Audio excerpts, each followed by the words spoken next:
Welcome to yet another Meow Day. It is Meow Day again.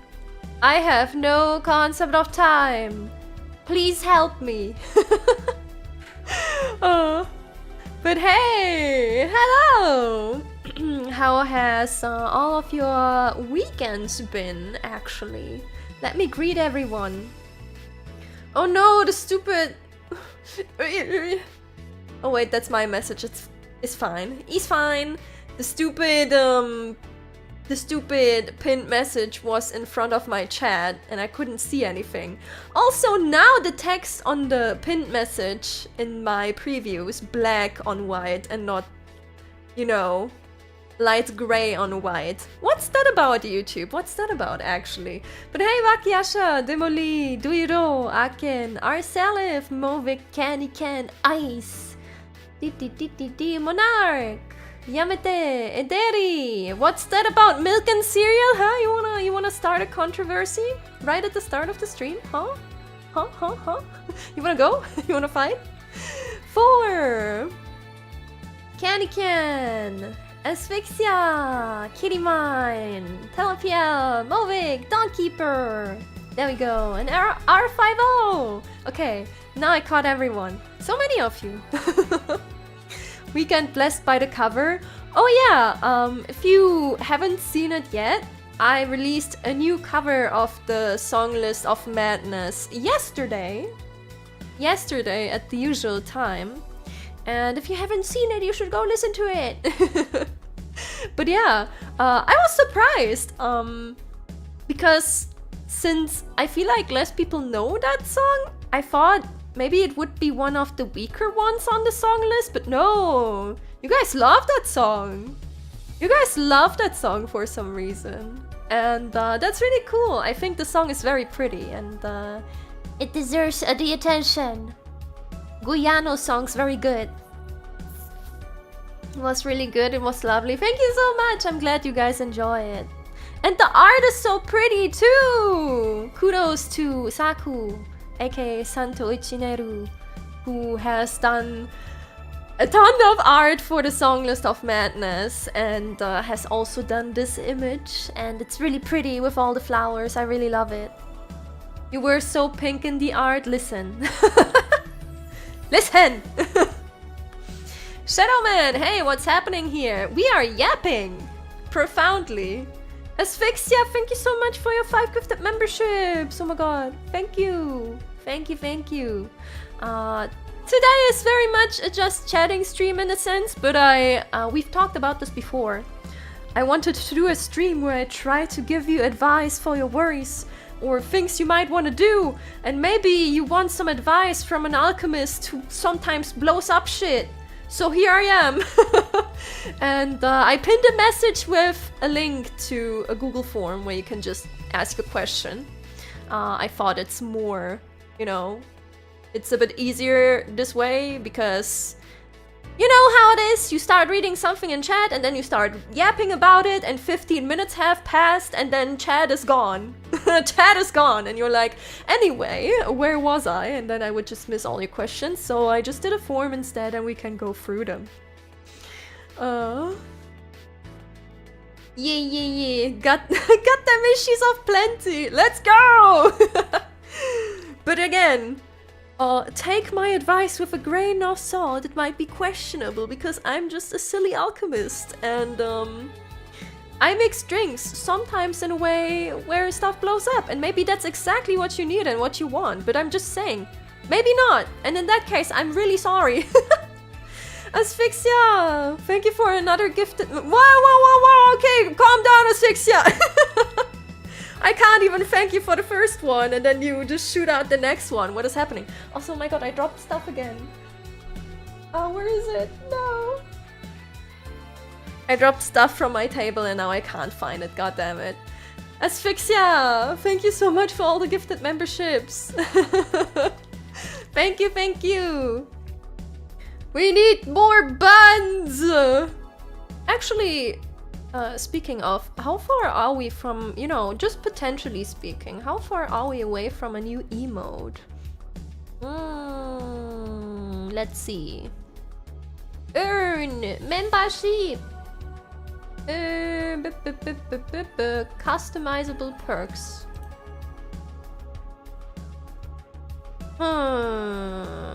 Okay, hold on. Let's not get scammed. How many emotes do we have at the moment? 1, 2, 3, 4, 5, 6, 7, 8, 9, 10, 11, 12, 13. Okay, YouTube wants quite a lot after a while, actually. It wants quite a lot. But this time we're not getting baited. That system still sucks, by the way. YouTube will show you, oh, let's say 10 members needed until the next emote.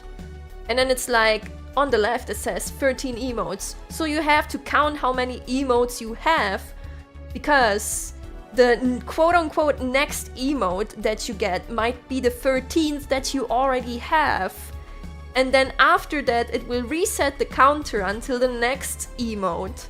So actually you just get baited. You think, oh wow, new emote, and then you get the memberships, and then it says 30 more memberships, and you still have the same amount of emotes. It's really dumb. It's really dumb.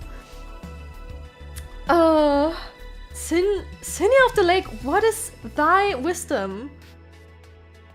Wait, what thighs are we talking about? Thigh wisdom! Huh? There you go. Here's my wisdom. There's my thigh wisdom.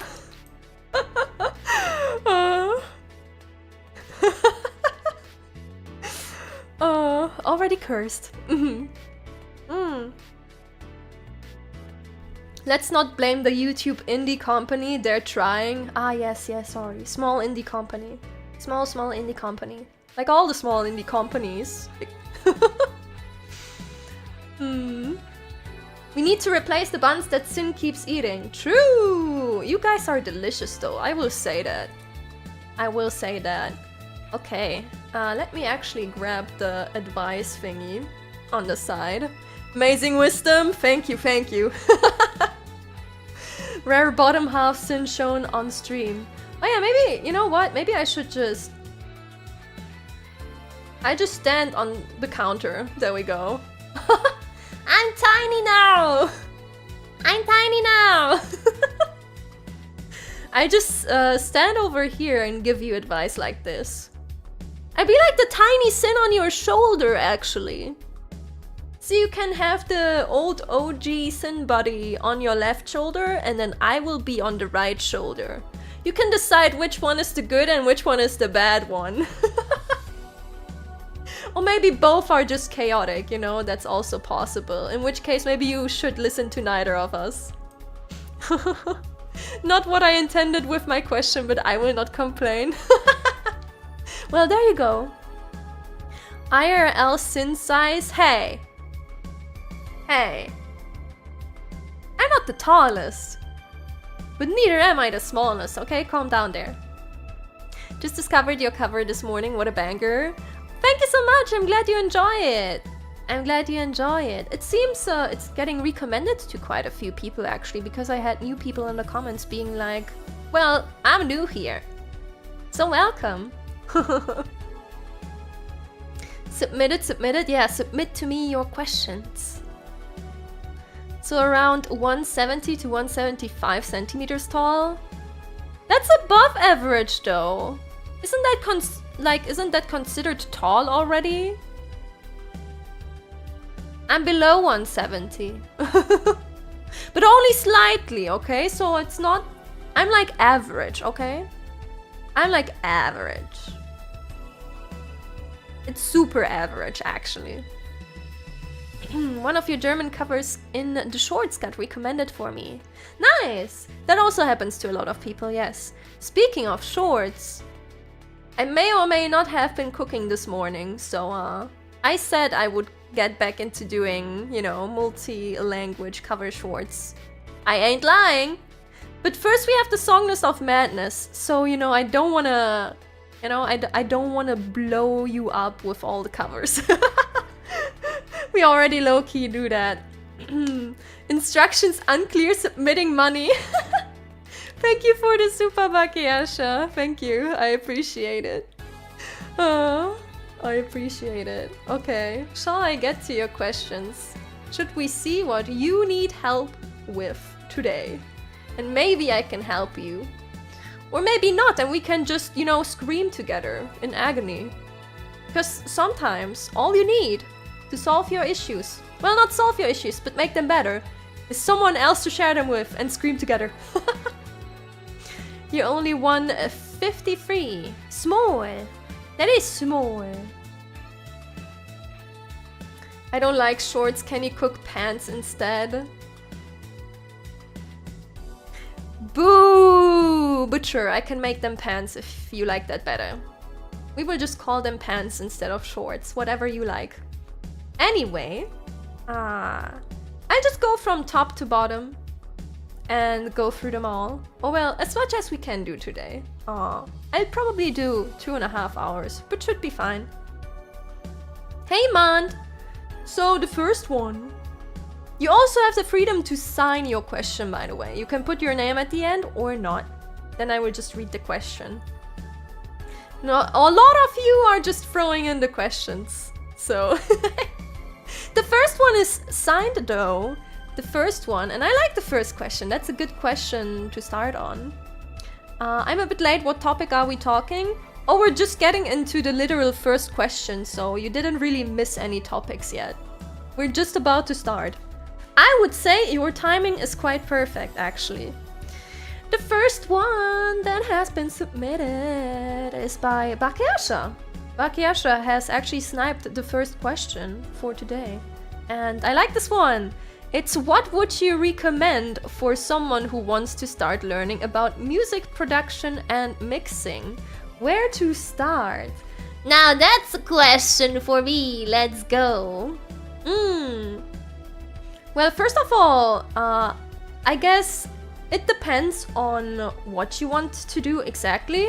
Maybe, you know what? Actually, that's the first thing you should do. Figure out what you want to do. Like, what's your goal? Do you want to make a cover, or do you want to make an arrangement for something, or do you just want to do an original song? And then it's like, okay, if you want to do an original song, what genre would you like to get into? Because every genre you could do has a different approach to it. Like some genres need real instruments, others you can just boot up your FL Studio or similar stuff, you know. Hey RJ! If you see a question by a weird croc, that's me. I forgot that I changed my username. Okay, noted. Noted. So yeah, first of all, figure out what you want to do. And let's say I want to do a new song in a new genre. What I like to do is just go into YouTube and then look for how to do this thing. And then maybe put behind that search in 7 minutes or something. There are people who make like super quick videos. It's more like a meme actually, but they are super helpful. They show you exactly what steps they take. And if you're just starting out, I would say take one of these meme tutorial videos or even a longer one if you want to, and then just copy it. Copy it, you can, you know, adjust stuff on the way to the way that you like and make your own thing out of it. But I feel like, yeah, the best thing you can do at the very start is just copy something that you like. Just copy something. And be blatant about it, right? Don't be ashamed to copy from someone else. Just, you know, while you're learning, just steal shit. Just steal shit. Because as long as you don't, you know, put it out there and then be like, oh, this one-to-one copy, I made that myself. As long as you don't put your stuff out there and say, yes, I made this. You made this? No, I made this. As long as you don't do that, no one cares. You can just practice. And then you can even show your practice and you can be like, oh, this was inspired by so-and-so, or I copied that from so-and-so to practice. And that's a nice thing you can do as well. Like, people will enjoy that too. No one will blame you for that. So yeah, I'd say at the start, copy. Oh, and also, something that I like to say about music production it might seem overwhelming at first because you may feel like there's so much that you need to learn. But honestly, I have no fucking clue about music theory. I have no clue about music theory. And honestly, neither do a lot of other musicians who do it. So just listen to what you're doing, okay? It's enough if what you do sounds good to you. You don't need to know what chord progression you used. You don't need to know which key your song is in, or what tact you use, or whatever the hecky, right? As long as it sounds good. If you make music that sounds good to you, that's good enough. You don't need to be a professional and like understand everything. Just slap it together and then try stuff out. Hello, advisor! Hey, Sora! Hello! Hello, hello! Isn't that just how art is? Refer to someone's creation and start your own style if you can? I mean, that's the origin of all kinds of art. Yeah, that's how you learn and how you start. But eventually, when you gain enough knowledge, you will be able to transform it into your own thing, right? It's just don't be shy to like directly steal at the start. Because sometimes people hold themselves back because they think, oh, I can't do that, or I shouldn't do this. But no, you should. You should! Steal! Steal! From all your fellow artists. Just be honest about it, basically. Hey, Shinta! Hey, Shinta! Will base myself on Sin's covers them. Aww, thank you. And yeah, sure, go ahead. How does it work though? What exactly? Copying? I mean, you look at how others do it and then you just follow them step by step. That's why I said look for those meme tutorials, because they will show you exactly what steps you do. Okay, actually, maybe I can show you this right now. I can show you exactly what I mean. Hold on.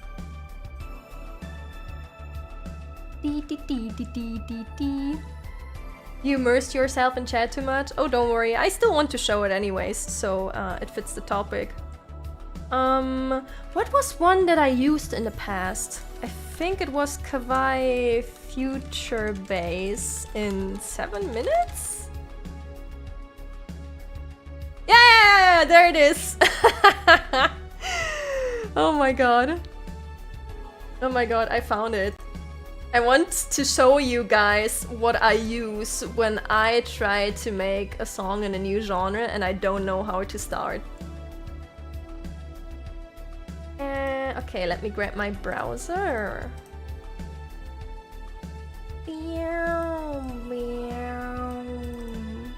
Also, we got the Valhalla music today because, you know, what better way to give advice than to do it in a bar?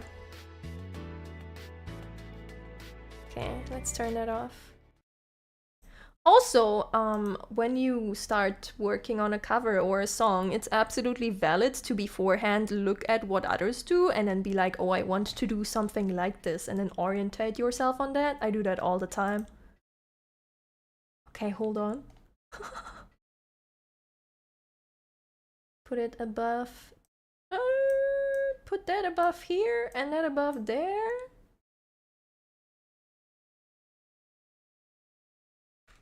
And then I cut that.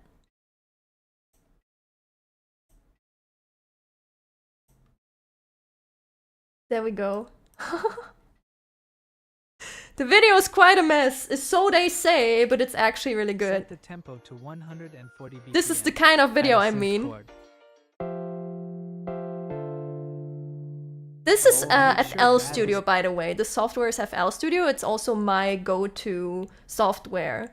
You can always download a demo and then start trying around with stuff, and then you can still buy it when you feel like, oh, that's something you want to do. But yeah, basically, dude's just like, see the slider at the top?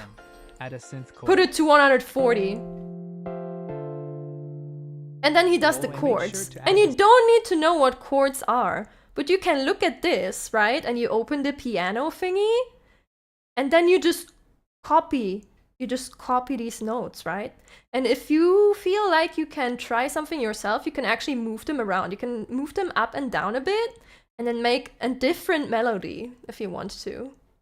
Make sure to add this bend thing to make it interesting. Oh, that's really cool. Wee-oo. But that's a little bit enhanced. Nice. Just do the chords. Now add a pad. And you basically do this with every step, right? Now add an 8-bit pluck. There, you just do all the steps. We'll reuse that one. Yada later. yada. Next, And add then a at the jazz guitar. end, Make sure to duplicate it and pan it to left. it and becomes right. an entire song. 'Cause I don't wanna let you down. I don't wanna give you up. But yeah, those are the ones I like to look at when I make music. And it's like, I've never done this before. How the fuck do I do this? How the hecky do you do this? Chatting room, go back up, okay. But yeah, just if you want to try something new, look for tutorial. And if you want to be fast, look for a short one. Wait, I blink and what? That was just the end of the video when you put every step inside. Copyright impending? Nah, there ain't no way. There ain't no way. This is how I learned to edit videos. Yeah, you can do that for everything, basically. Whatever it is, you can do it for art too. You know, you can just pull up a speed paint of someone and then you do exactly what they do.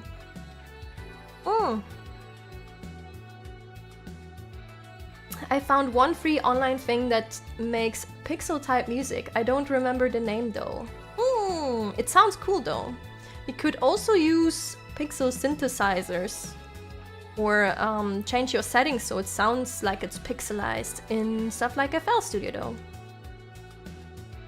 Me when drawing hair, draw a lot of S. Yeah, I mean there's also a lot of tips out there you can use, definitely.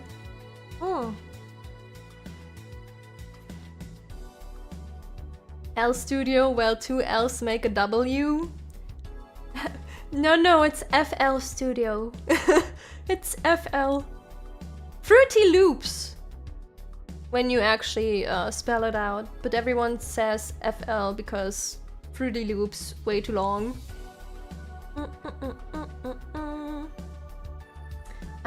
What if the music one does never sounds good to themselves?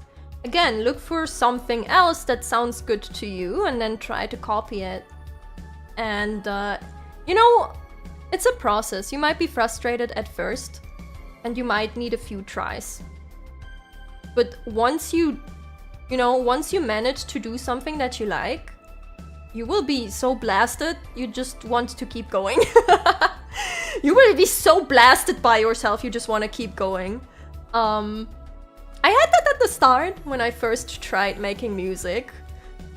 Which is 10 years ago by now, actually, now that I think about it. Hey, are you all feeling old yet? Yeah, a lot of things are 10 years old now, by the way. I started producing 10 years ago. And the first time I tried working with FL Studio, like the first thing I did was such a mess. It was a bunch of pianos, you know, sitting in a coliseum, slapping each other, fighting for attention, and none of them sounded good. They were having a fucking death match in that arrangement. And then I was like, wow, this sounds like shit. And then I deleted the project and I tried again. And this time I looked at a tutorial and I also made use of some samples. That's also a good, you know, advice. You can use samples. There are so many free sample packs out there. You can literally just Google free sample pack. And a bunch of music producers will just let you download their packs if you subscribe to their newsletter and shit like that. And you can start using stuff from that. They have melodies inside and different rhythms you can use and you can build upon that. And I tried using that on my second attempt and then it worked because it was easier to put together. And from then onwards, I managed to learn how to do more and more stuff myself without the help of samples. And then eventually you'll just make your own song. without any of that. You know, you just turn on the software and then you go palim palim and you have a song. Speaking of song, oh my god. I have no theme scheduled on Friday, but I do have an idea of what I want to do on Friday. It just depends on whether I can set up my stuff properly until Friday, but it should be fine. I actually want to do music production on Friday. I just didn't put it in yet because it's like, okay, if I can't manage to set this up properly until then, I will do something else. So I didn't lock it in basically. But my goal is to do music production on Friday on stream. Short making part 2. No, we leave that for another time. Maybe next week. Oh. Are you gonna play Elden Ring this week? Yes, on Wednesday. Let's go! Yeah! Then I can first-hand show you how I make the music.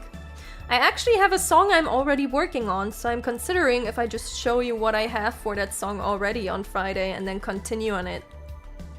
Continue on that song, it's an original song. Cinniart! Oh my god! Yeah, I've been thinking on whether I can set up my art setup as well, in a way where I can stream art again. But that's a little bit harder. It's not as hard with music stuff because I don't need my external tablet for that. Do you have a Discord server? No, I do not. We don't have an official Discord server because we don't have the manpower or the time to, you know, moderate it. But there is a fan server out there that you could join. There is a fan server, I know of that. So maybe that's something for you. Just be aware that if you join it, we have nothing to do with what's going on in there. And I don't know what's going on in there. So I just say, proceed with caution. I always feel old, not as ancient as you are though. What the fuck? Hey! What the fuck? I'm only 29. I'm not that old. I'm not that old. Is the stream an abomination already or not yet? Only mildly. Hey, Xelpad.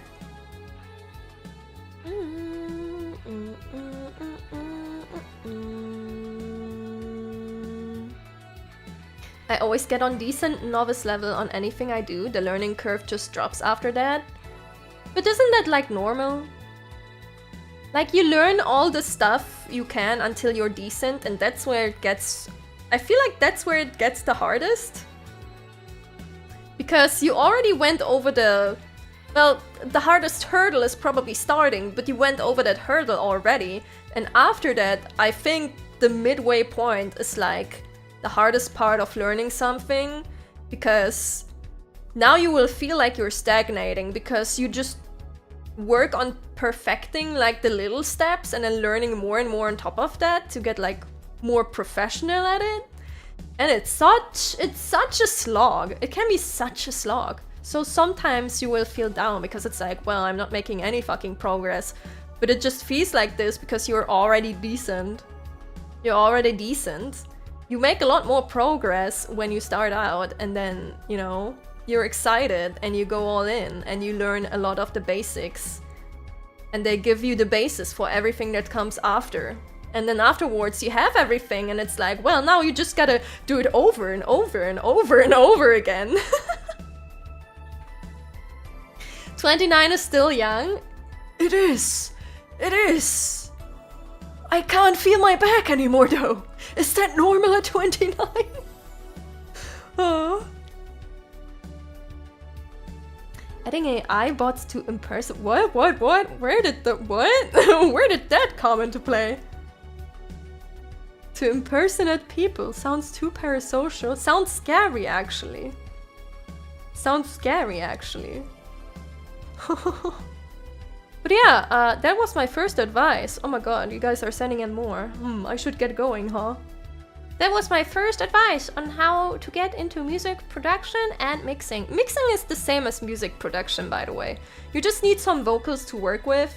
Can be someone else's, If you want to work with singing vocals, by the way, and you're not a singer, you can just ask people who do covers if maybe they could give you their vocals for practice, because sometimes people will be willing to give you their raw files. Just with the requirement of, oh, maybe don't, you know, don't share it, or I don't know, don't do weird stuff with it. But there are people who are willing to give you their vocals if you want to practice mixing and stuff. 22 and about to fade away as well. Oh, the new age of the old has arrived. The stem for free? Yeah, there are people who will give you their stems, their vocal stems. And I mean, I assume there are probably vocal stems out there that you can even download for free and people just put it up on a page or something. Hi Sin, thought I was late to stream. Glad it was just the first advice. Yapamoni! I like yapamoni. It kind of sounds like a dish, but a delicious one. I'd eat yapamoni. But hi Takamiya.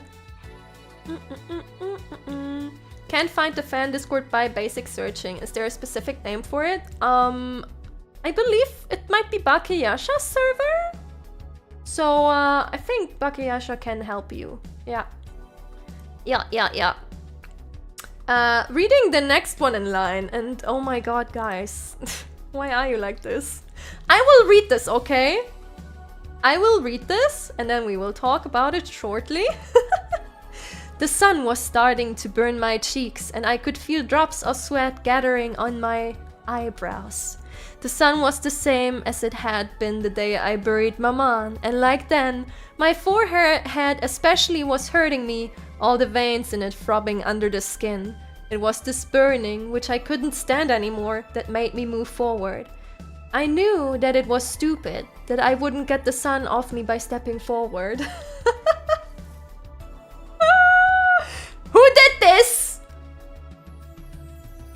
In case you don't know, this is a snippet from a novel about a man called Mersault.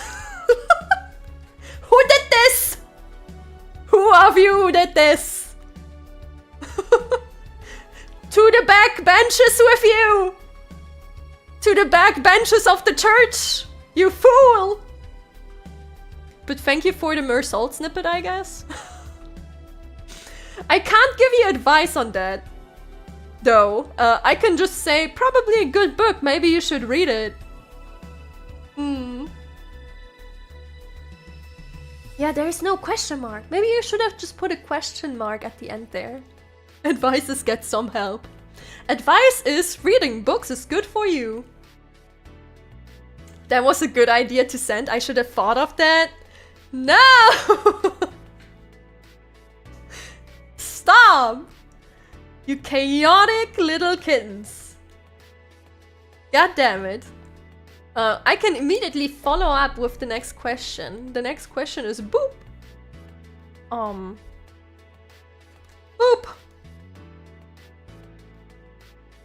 So that's what it does. Huh. Well, if you boop, I'll get the bunny ears, it seems. So good job on that. Good job on that. Sudden Benui. Well, thank you for the question. You will now get advice from a bunny. Cut to 10 minutes into the future and every question is some kind of prank. I'm half expecting it, but I see a lot of question marks in the upcoming stuff, so... I'm praying, I'm hoping that maybe there are some actual questions I can answer. Anyway, let's get into the next one.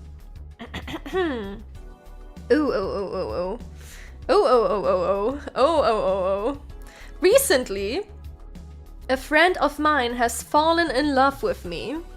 This friend of mine always shared a lot of TikToks, shorts or reels that contained love messages for me.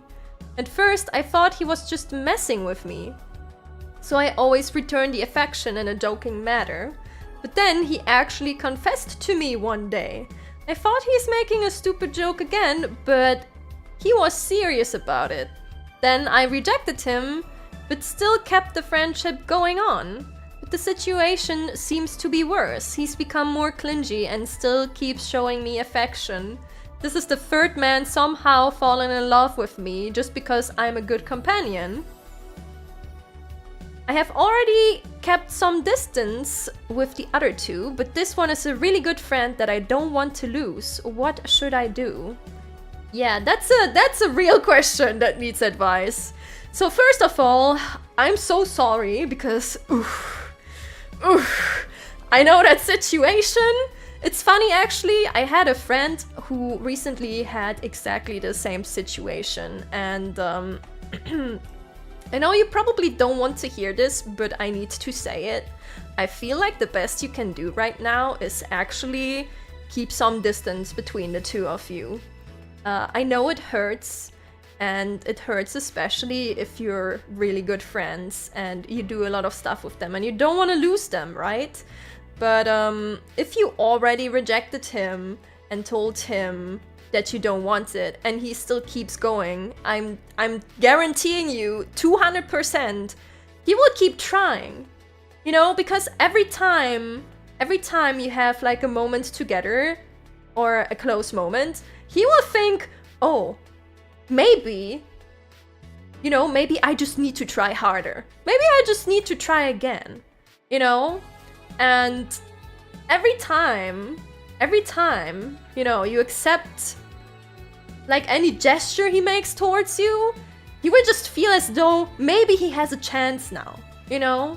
So I feel like you can maybe try being friends at a later time, but right now, he's like in super overdrive crush mode. And that means he will not stop trying. He will not stop trying. Unless you really show him, hey, this doesn't work and I don't accept it. So you need to put some distance between you two. And I'm really, really sorry I have to say that because I know that situation and it sucks ass. Oh my god, it sucks so bad, but yeah.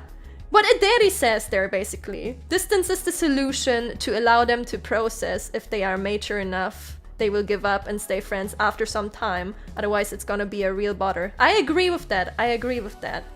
They need some time to calm down, essentially. And then you have to evaluate, okay, can we be friends? Like, are you in control of yourself enough that you can behave like a normal person, or will you just, you know, fall back into this pattern over and over? And I don't want that, so I can't be friends with you. So yeah. That would be my advice. Basically, keep the distance. You don't have to write them off entirely right now. But they need some time to evaluate themselves, basically. And then you can see if it worked, and then you will have to make the choice later on.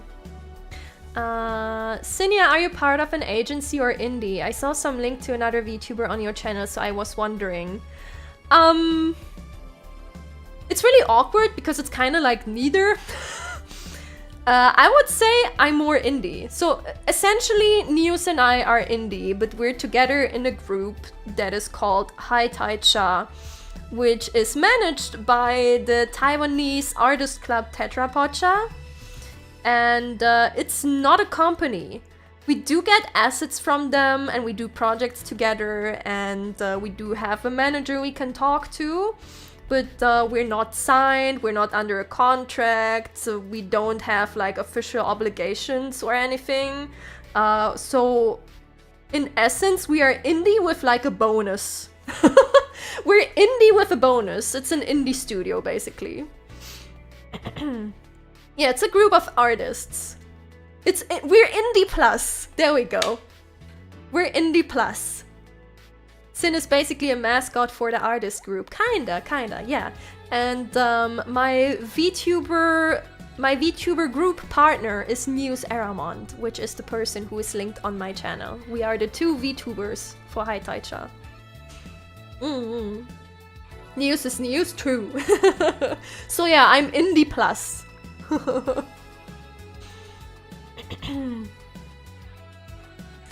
In the language of romance, don't remember the number. The quality time is when you feel loved, when you only spend time with a person that shows affection to you.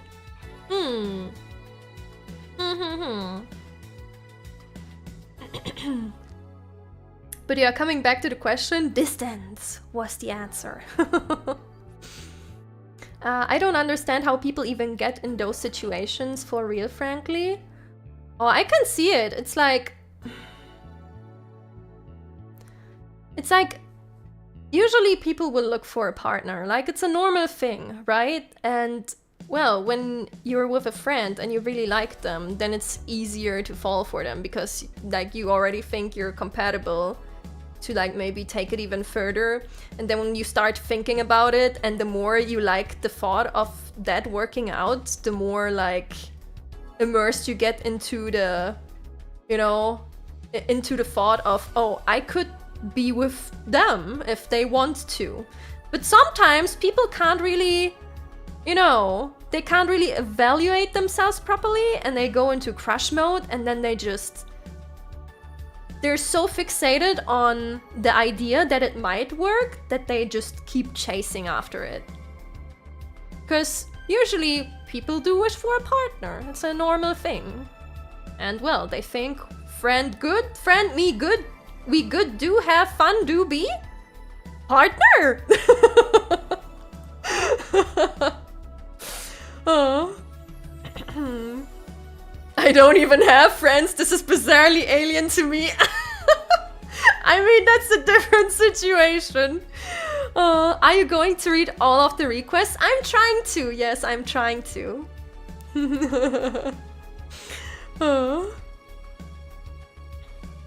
But yeah, I feel like most people also might have a thought at some point that is like, you know, if I were to be this person's partner, could I see it working out if it ever were to happen, kind of. And then some people just get invested into that idea, I guess. But again, I feel like this is probably... I try to give good advice, but I'm not into, you know, I'm not looking for a partner and never have, so it's like, well, I can basically give you what I learn from other people who are in these situations and what I'm, you know, observing from the outside. Because I don't have that much experience myself with that kind of stuff. People sometimes get too much into the ideal. So true! The ideal! Fly my wings. Sin is a slime now. Wow. Since partner is Final Fantasy 14. So true, bestie. Oh, so true. I am married to Final Fantasy 14. Let's go. A distant view as a mere observer can be quite good. Yeah, I mean, it makes me see things that others who are like invested in the situation might not see, which is a good thing in itself. But it's like, oh, if you asked me for dating advice right now, I would be like, oh, maybe you should ask someone else. Yeah, the first patch is tomorrow. Oh my god. Oh my god. Yeah, I'm already married to near Final Fantasy 14 and in Stars and Time. Exactly. Exactly. I know people that got married after playing that game. Yeah, that does happen. People get married through Final Fantasy 14. It's true. Wait, Nious is also forever alone? Yeah, but I think he doesn't want to be.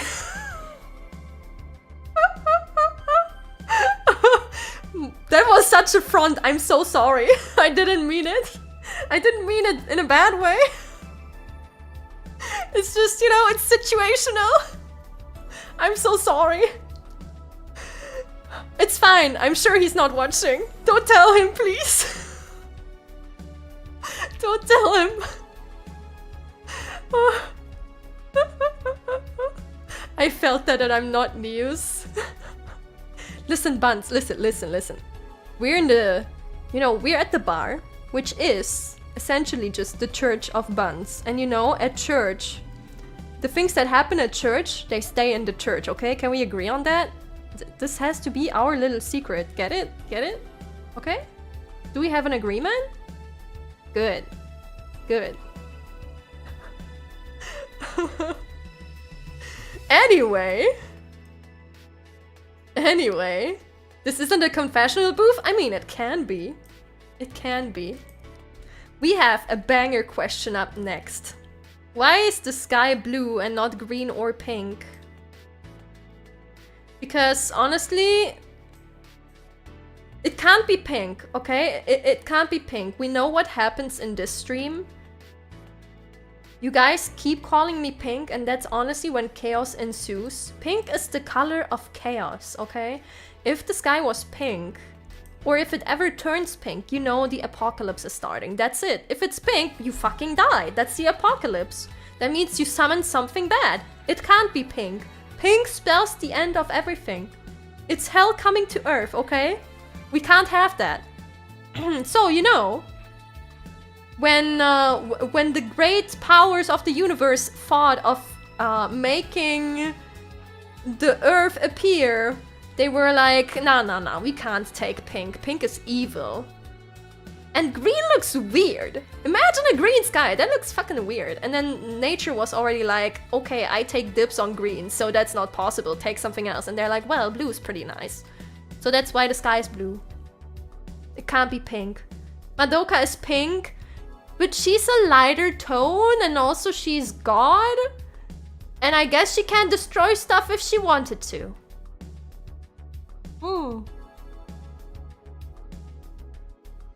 She's pink, right? I'm not just going crazy. The backlight is pink.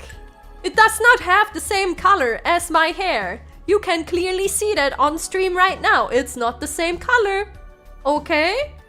Take notes. My hair's not pink. It's salmon. The best sky is actually orange. So true. Oh, I love it when the colors just in the sky melt together sometimes. And then you have like these crazy landscapes of just orange clouds. And the world is burning. Ah, yes. Coping? Am I coping or are you coping? Maybe you're all colorblind. Have you ever taken a colorblind test? Oh. Nature is beautiful? Yeah, it can be. It can also be scary, but it is mostly beautiful. Sin is this close to going bald to end it all. That's it! I'm about to remove these bunny ears and this hair! Is that why people ask for a bald redeem on streams? Maybe we're a bit closer to the mystery now, actually. I got a driving license, I'm not colorblind? That's what you think. Maybe your teachers who ended up giving you the license, maybe they were also colorblind. Wouldn't expect that. You were bald in your debut stream? Yeah, that's not wrong. But we don't talk about that. That wasn't me, that was a puppet of me. Okay? The next one, also not advised, just a weird question, I guess. If someone is born deaf, what language do they think? Well, deaf people just learn sign language, right? So I don't think they hear words in their mind, because obviously they can't learn how the words sound, so they can't have them in their mind. But I'd say they just imagine things with images and probably sign language. And then the sign language in whichever language, well, they speak. Like whatever their first language is. So how can they associate words? They don't. They, you know, they can still, I mean, they can still see, right? They can still see what's on the paper. It's just they process it differently. They don't hear how it's spoken, right? It's like they have concepts and images in their mind. They just think in an entirely different way, I'd say. Yeah, you don't need words. You don't need to know words to think. They just see things differently with their inner eye. They don't actually have words in their mind, but otherwise they just think like every normal person. Words are overrated? Yeah. I mean, if you imagine an apple, you know it's an apple without saying it's an apple, right? You don't need to the word apple. You still know what an apple is if you see it.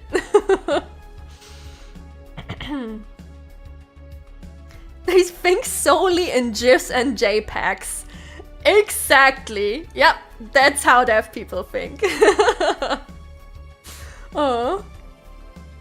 There's Spanish Sign Language, English Sign Language, etc. But some have a lot of similarities. Yeah, there's German Sign Language too. But yeah, they just... Well, what can I say? They just think. They just don't think the way we do, but they do think in their own way. With their own concepts. Some of the articles on PubMed mention that their inner speech is image-based. Yeah, that's what I would expect too. Thoughts are overrated, my brain is empty. Let's go! No thoughts! Head empty! I mean, that's just a Monday mood, isn't it? But yeah, we got that out of the way, I guess. Maybe you learned something new. The next one is, what's the meaning of life?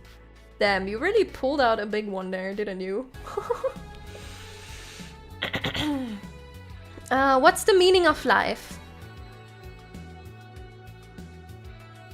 42? It is 42! 42 is the answer to the meaning of life. And all the questions in the universe. So, there you go. If you ever pondered, why am I alive? It's 42. It's 42. Isn't 42, I read something, isn't 42 like even translated to love? Through some sort of system? I thought that was pretty cool. But, okay, trying to actually answer the question without the 42 meme. Which I really love, by the way. I'm always so happy when I see the number 42. I don't think there is one. And I think I think that's the point. I think the meaning of life is just living and figuring out what you like and what you want, and then... Or maybe sometimes not even figuring out what you want and just living. But yeah, you just look for the things that are fun to you, and then you just live life, and that's good enough, honestly. And then whatever you find out that you like and that you're passionate about, that can be your meaning for life. But as long as you just live your life, it doesn't really matter. Essentially, meaning of life is nothing. Nothing 42, and just living is good enough. Yeah, you carve out your own meaning. There is no initial meaning to life. Exactly. Well, you get plopped out and then you're here, and then... Yeah, that's, you know, that happened.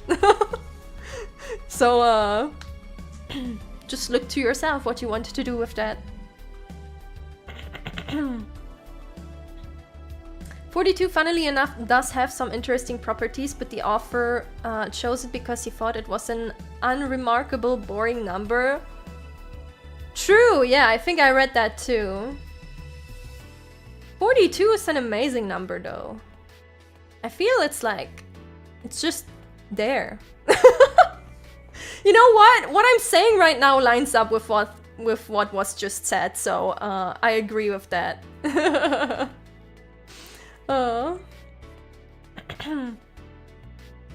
We all evolved from a molecule that wants to consume the universe. Exactly. Just aim for universe domination. Easy. Easy. Hitchhiker's Guide to the Galaxy is an amazing watch / read / listen / play. Yeah, there's a lot of media about that, isn't there? But yeah, I feel like it's a thing that you should have seen at some point, or at least have an idea about. Really good. The meaning of life is to live, die, and know. I get that reference. Hear, feel, think on the way as well. Exactly. Exactly. You get it. You get it. Oh, okay. I feel like this is a quote from somewhere. Why exist? Is it not just death in the end? It's either now or later. You, me, we all are just dead men walking. What is the point when everything is ephemeral and austere? What's the difference between dancing in a moonlit night and gazing at the stars up high? Are those lyrics? Why live or die? Why thrive and survive? Death comes for all in the end, and in the end we all die. Aren't we merely extending our lives in this plight called life? Wait. It's not a quote. I wrote it. Damn. Did you just drop your poem in there? Just like that? You forgot to mark it. Oh no. See, I always have to be a little bit sus because there was just an excerpt of a novel at the start there. So I always have to be like, is this from somewhere or? But that's really nice. I like that. Also, I didn't expect you to just, you know, punch in something like that you have written. Thank you for sharing. I feel like this also lines up with the last question actually, which makes it, you know, a pretty nice spot to be in the line here. I write better ones, I just improvised it, okay, but it's still great. Like, this was really nice to read. This was a really nice read. It doesn't matter if you did it fast or if you do better ones. You decided to throw it in here, and honestly, that's worth a lot, I think. Thank you for sharing. Oh. Hey, Heben. Oh, here I'm drinking. I'm so sorry. I'm so rude. We reached the 1 hour mark already. So everyone, you know what that means. Stretch. We reached the 1 hour mark. I'm like 5 or 6 responses in when there's 42. By the way, 42. Oh my god. And hydrate. Oh. Oy. Thanks, I thought it was mid. Oh, well, we do mid things so we can thrive. Mid things are just worth as much. And oftentimes you will feel mid about your own things when they're actually great. Or well, other people will find them great. So. Instructions unclear, my legs are now bent the wrong way. Well, my advice is go to the doctors real quick.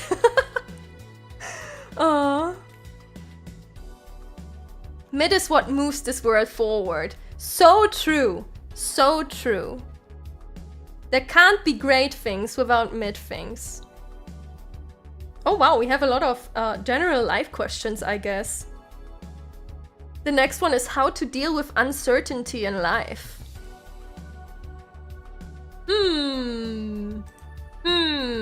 This one is a little bit hard because it's like even uncertainty is like in a direction, I feel like. Like, do you just not know what to do with yourself?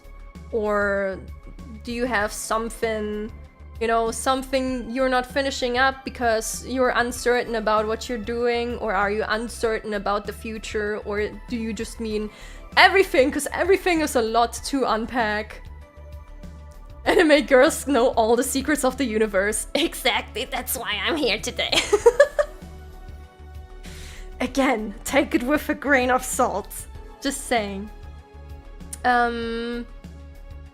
I feel like I know what direction it goes in. I'd say it's probably like when you're at a point where you feel like you're not really doing stuff that makes a lot of sense to you, and maybe you feel like you have to be at a different spot already, and you don't know what to do with yourself, kinda, that uncertainty, and you don't know how it's going forward. And it sounds a little bit dumb, but it's a really hard thing to do. I think embracing that a little bit helps with the issue, because feeling uncertain about stuff often comes with being just anxious about stuff, but we don't need to have things figured out, right?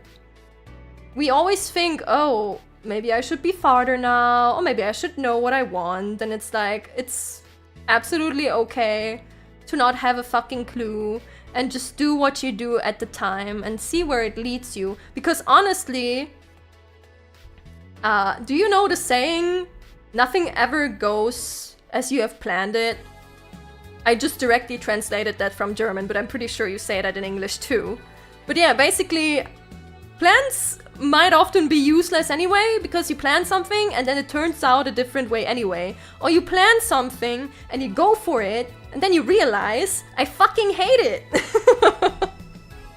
That also happens. You do something and you work for it and then you hate it, and then, well, shit, what do you do now? I did my plan and now it sucks. I guess it's time for the next plan. Thou's arf German? Yes, I ameth. Ich bin Deutsch. Oh, ein deutscher Hase. Plans are always just for me to literally set times for something to happen. Yeah, I feel like that's probably a good approach. Probably a good approach. Also, a good approach is just give your plans deadlines to motivate yourself and then see what happens because of it. Because if you're like me, you work better under pressure and when you feel like you have a deadline to meet, even though technically there is none. Expectation brings nothing but despair. Yeah, a little bit. Yeah. You should have expectations, like, don't get me wrong, but if you force yourself into your own expectations and you're like, oh, I need to know what I'm doing by this time, or I need to, you know, have this status of life until a certain point, it's like, why are you pressuring yourself so much?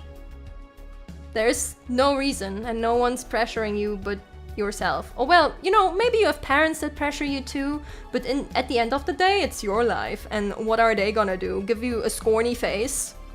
They're gonna fucking cry and give you the scorny face? Because you draw art now instead of being a doctor, huh? Well, maybe you are earning money by drawing anime titties, and no one can be mad about that. Nothing is wrong with that. Genuine advice, consider reading Counter-Nihilism Philosophy of Existentialism or Absurdism. Not to use it as a dogma, but as a guide. Myth of Sisyphus is a favorite. I'd like to catch up on that point, actually. If you feel anxious or uncertain, it can actually help to, like, you know, depending on the degree, like if you feel like it goes into depression, then you should look into getting genuine help on that, because you don't have to do it alone, and you shouldn't. But sometimes it can help to just read a book on a topic like this. Read a book about, you know, self-motivation, self-help, that kind of stuff. It can give you a different perspective, because it can be really hard to walk up to someone and then be like, hey, I'm facing an existential crisis. What's your advice? And the other person is like, what?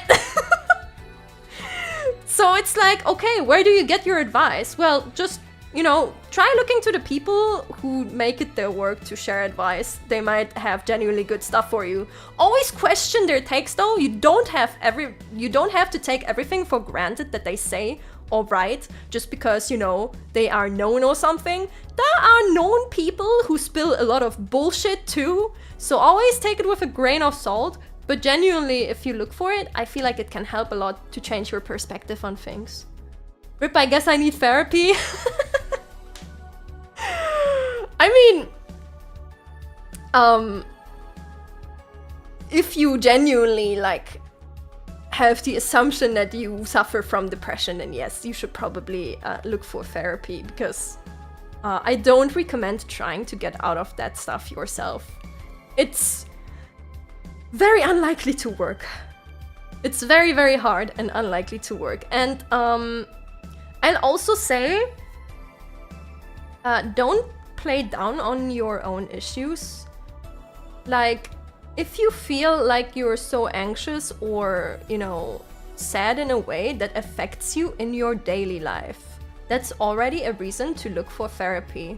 Like, genuinely, when you look up what people like who do therapy sessions give advice to you, they're like, oh, if you feel like your daily life is affected, then you should talk to someone. And it's like, yeah, you don't have to be unable to get out of your bed to be in a state where you should look for therapy and be in a state that you can get help at.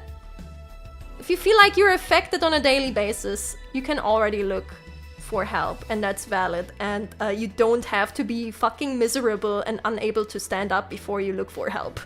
So, yeah, don't think you just have to sit through stuff yourself, or, oh, I'm not feeling bad enough to look for help or something like that.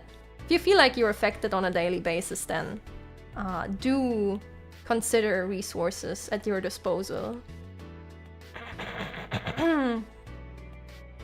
Get advice from the chaotic salmon anime woman. Yeah, exactly.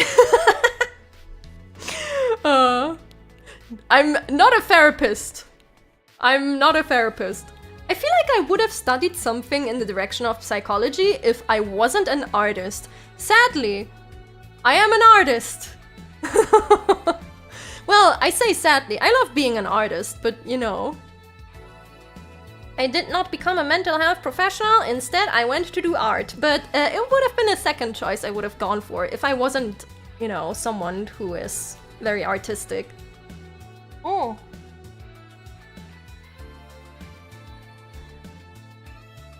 I before thought I had depression. My psychologist made me realize I was just sad and anxious about stuff, and I had to look at the small things I can do on my daily day. Yeah, exactly, and that can already help, right? Sometimes you just need someone who knows their shit, basically, and you need them to help you to figure out what is wrong. Because you know something is wrong, but you won't be able to figure it out on yourself. And, you know, the next best person you ask might not have the answer for you as well. So that's where professionals can help you.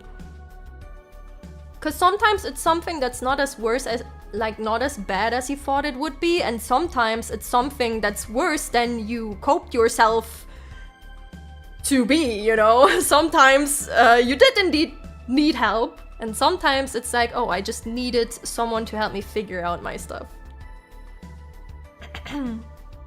Oh.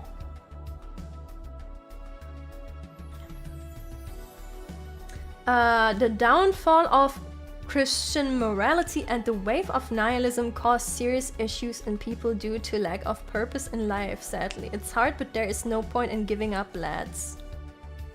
I think about that topic a lot, actually. It's like, nowadays times are very driven towards the individual and what you wish for as an individual, and I feel like in that sense it was definitely easier in an earlier time because things were more clearly laid out to people. It's like, oh yes, when you're grown up, you're gonna, I don't know, take over your family's store or something like that. Or, oh, there aren't many choices here, you just, I don't know, here are 3 things you can study, just pick one, or something like that. That's not the case anymore. Now you can be anything, but it's hard because you have so many choices that it can be overwhelming. Hey Ken! Oh god, that was a frog in my throat. I'm doing fine, how about you? In earlier times you had other issues, like basic needs for survival. Yeah, definitely. But hey, at least the other issue was a little bit less. You just trade issues for other issues, basically, depending on the time.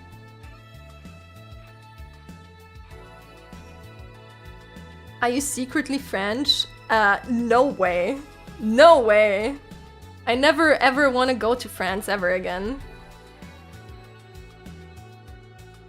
I never want to be there ever again. I've been there 3 times and every experience I had was terrible. Sadly, I'm an artist. Ammonia Antimony. What did you study in university anyways? Design. I studied design. That's why I'm an artist. I just focused on illustration because that's what I wanted. Art is cool. I wanted to learn to draw, but I just get discouraged and quit because my hands aren't as good as my thoughts. But they can't become as good as your thoughts if you don't keep practicing. Asking a German such a question, shaking my head. Yeah, how dare you? How dare you? Meow. Oh, Coco is having fun with her little toy worm. Also, I'm so behind. Let's move on. I punch myself and it hurts. Does it mean I'm strong or I'm weak?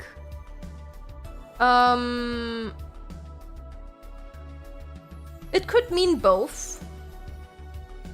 If you're weak and you punch yourself and it hurts, then it might be an indicator that you're indeed weak. If you're strong and you punch yourself and it hurts, it could be an indicator that you're strong because maybe you can take a lot and you just hurt yourself.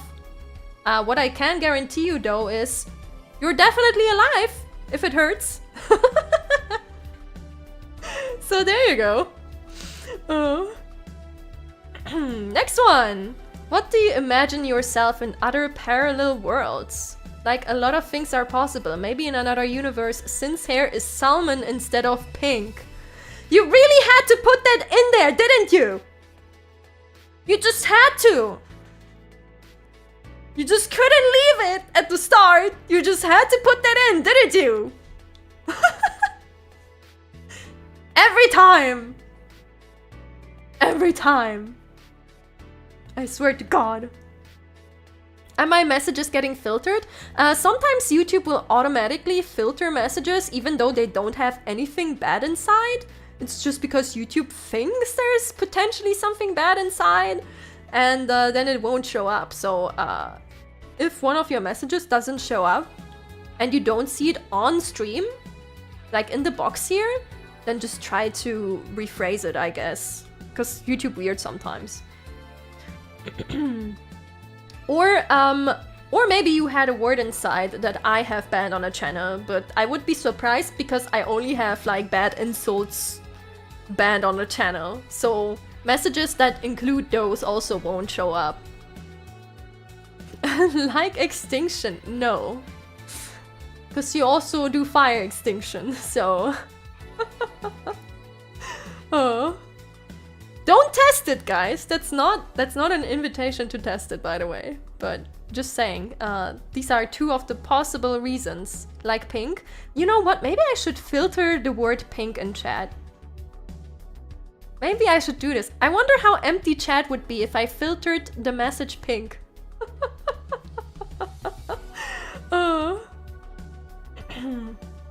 Sometimes messages mentioning words French or British get filtered for some reason. I don't have those in the list, no. Huh. That's okay. You know what? You don't need to understand it. YouTube weird. Let's just stay at that. What do I imagine myself in an other parallel world? Well, technically, I am in the case of having landed in a different... I wouldn't say it's parallel, but there are a lot of parallels. I have landed in a different world, and what did I become? I turned from an alchemist into an artist, because that's what the world offers me here. Sometimes I wish we had like... Sometimes I wish the world was a little bit more crazy. But I guess the world not being so crazy spurs on imagination to write fantasy novels where world can be a little bit crazy. Hey Greg! You lose all your subscribers, oh no! Oh. As someone relatively new here, may I ask in a couple of words why pink is prohibited? It's not prohibited, but everyone keeps saying that my hair is pink, when it's clearly not. And I had an entire rant about color theory because people keep saying it's pink, but honestly, y'all just blind. And they say I am in denial, but they are wrong! They just don't know colors. And, you know, considering I'm an artist, it makes it double worse. It's so bad. I have to do a color theory class with you guys. You know, just to get you... Just to get you on speed with how it works. And how, the backing light is pink, but not my hair. No, my papa did not confirm it. He was memeing. He was memeing. Stop being on copium. Stop being on copium, Buns. It's not the time. But yeah, parallel world. I mean, every world I imagine in my head, I would like to do some crazy stuff. I would like to be able to always do magic crazy shit. Oh, or what you know what would be cool? If it's like Project Moon-like, SCP-like, where, you know, you just walk out on the street and there's like... I don't know. There's a rose bush with legs that is known to abduct children and you're just walking past it and like it's your homie and it's like, that's the most normal thing ever. Just some cool monsters roaming around. You know, if you know your stuff, you'll be fine. I'm just saying, it would be interesting. Would it be a great place to live at? I don't know! I don't know. Would probably not be much different than now. They would be like the mosquitoes. You just learn to live with them. If I were in a parallel world, I'd take a nap. Hell yeah. Actually, I don't really like naps. I just take naps when I'm too exhausted. I like the world the way it is now. And you know what? That is valid too. That is valid too. Naps are awesome. I don't like sleeping. Sometimes I like sleeping when I'm very exhausted, but generally when I'm not super tired or I just need to sleep because body needs it, it's like... Sleeping is so boring. I can't do stuff in my sleep. And then I hope I dream something cool at least to, you know, make up for the facts. But when there's no dream, nothing, then it's just, wow, that was such a disappointment. Yeah, you can dream, yes. By the way, I recommend having a dream diary, and then if you want to dream, read your dream diary before you go to bed. It does wonders. It will spur on the area of your brain that makes up the dream so hard. Like, when I read my own dream diary before going to bed, it's like I'm guaranteed to have another dream. It's really nice. Isn't that just a false rose bush? Yeah, that was my reference. You can get lucid dreams like that? Yeah, that too. Yeah. Be careful with lucid dreams though, lest you might have a sleep paralysis moment. Not nice. Had it twice. Didn't enjoy. Cannot recommend.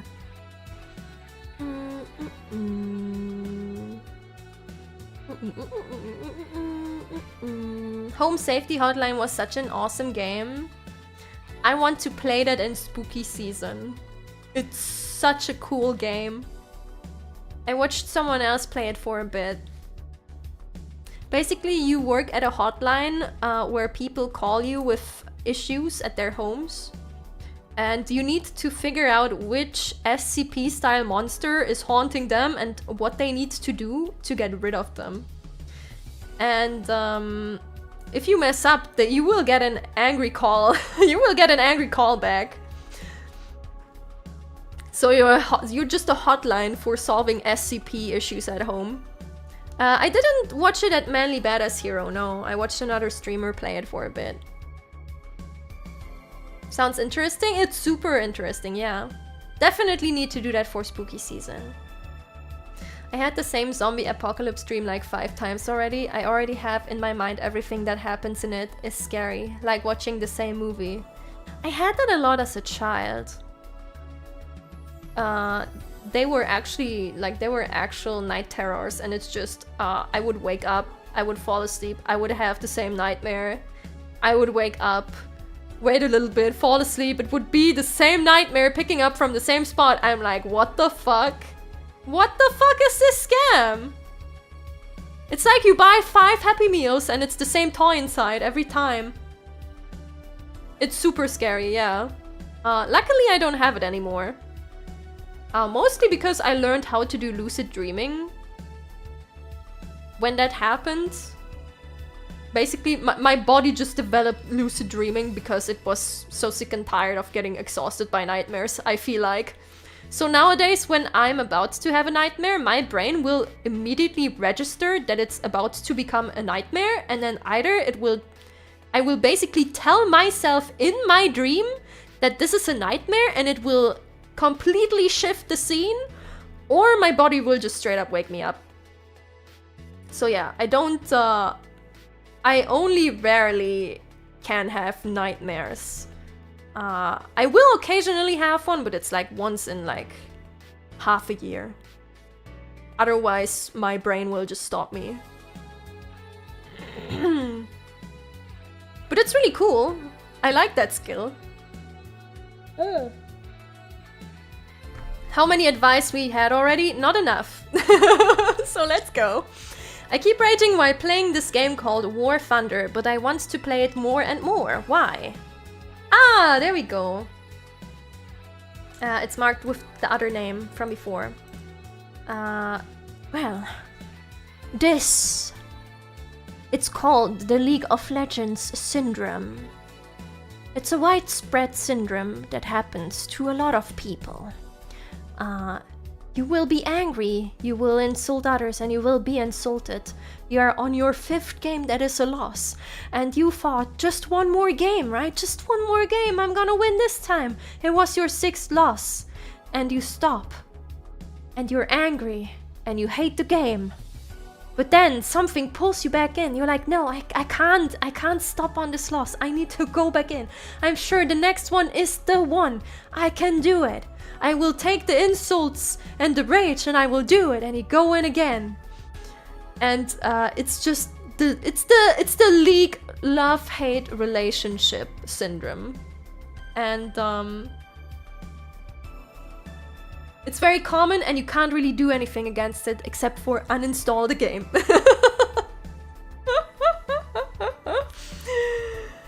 No, I just feel like there are games where certain aspects or people ruin the game for you, or your mood can ruin the game for you, but you know, technically you really enjoy the game still. You enjoy parts of the game and you want to experience the parts that you like.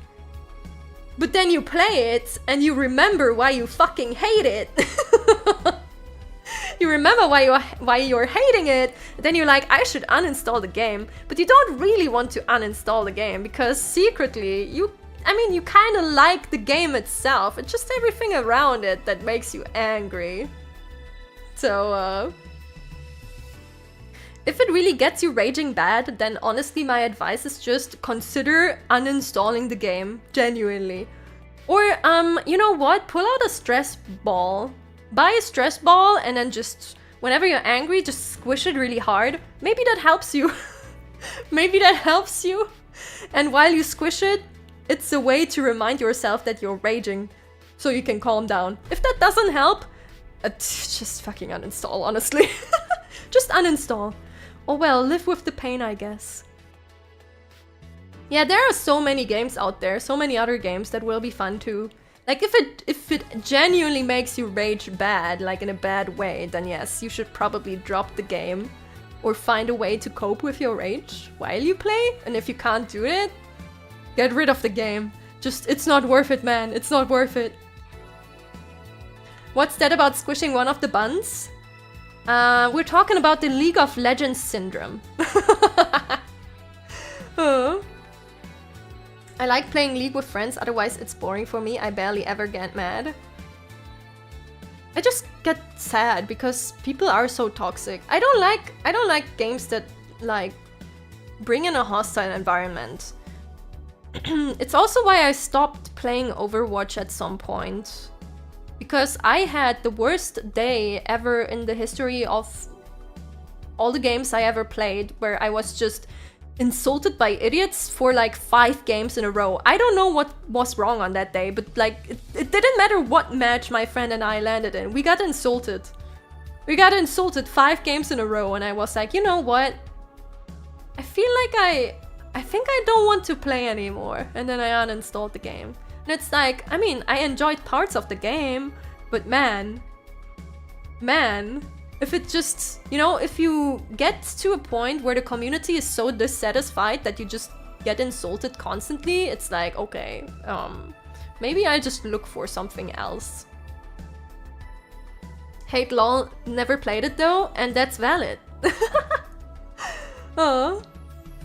Getting the League experience in Overwatch, damn, that sucks. Yeah, it happens a lot.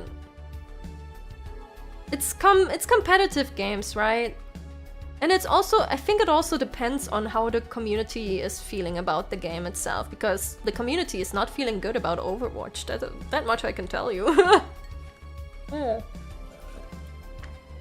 I installed League because of the community. I would only play ARAMs, so all random, all mid in League, because if you flame an all random, all mid, you are just straight up cringe, and everyone knows you are, and everyone will point at you and laugh if you write dumb shit in the chat. So when someone insults you there, it's funny, because you're like, you're flaming an ARAM, dude? But yeah, when you're in a legit, like, normal or ranked game and you're trying really hard, and then it's just like, people just keep giving you shit, and sometimes not even, you know, not even for good reason. They just try to find someone to let their anger out on. It's like, well, okay, I guess I go. ARAM is still trash though. Yeah, I mean, don't get me wrong, it is trash, but it's fun. You can have fun in ARAM, I feel like, because if someone tries to ruin the mood, everyone will just point at them and laugh. What's your main in League? Oh, Well, in ARAM, the one I like to play the absolute most is Vex. I love Vex. Vex is so much fun. And, I would often play Tristana. And Karma. If we are speaking in general, then my absolute main, my main would be Karma. And it's funny because I started playing Karma and Tristana when they were ugly. When they were ugly and everyone called them useless, I would play them because they were ugly and useless, according to others. And I don't know, I wanted to prove them wrong. That's why I chose them. It's like I always pick the niche stuff. Even in a game like League, I'm like, you all say you hate this character? Okay, I will play this character. Yeah, Triss and Karma are cool. And then, well, if I felt funny, I would play Teemo. My very first main was Teemo. Haha! Haha! Oh. The little danger. The little danger. Teemo! The little devil. But yeah, my advice, uninstall. Like a true psychopath? I can't deny that. What's 1 + 1? I mean, obviously it's free. We don't even need to talk about that. Get your homework right. Sin of the Pool, what advice can you give to improve oneself's art skills? Ooh, signed by Ederi. I like that one. Hehehe, it's Yeppo clock. It's Yeppo clock.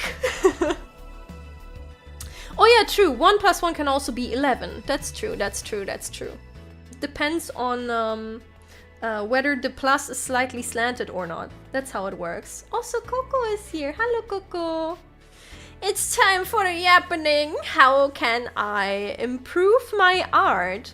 It kind of falls back a little bit to the first advice that we had about making music. Steal shit from others. Don't post your practice and then say you did this. If you post your practice, always, you know, say, oh, I used this as reference, or I copied this piece as, you know, training. But copy a lot, copy from other artists, copy from artists that are better than you, and don't just blindly copy and call it a day though. Copy and analyze it. Try to figure out what they do in their different pieces over and over again. Like, what do they do on their different pictures that's the same?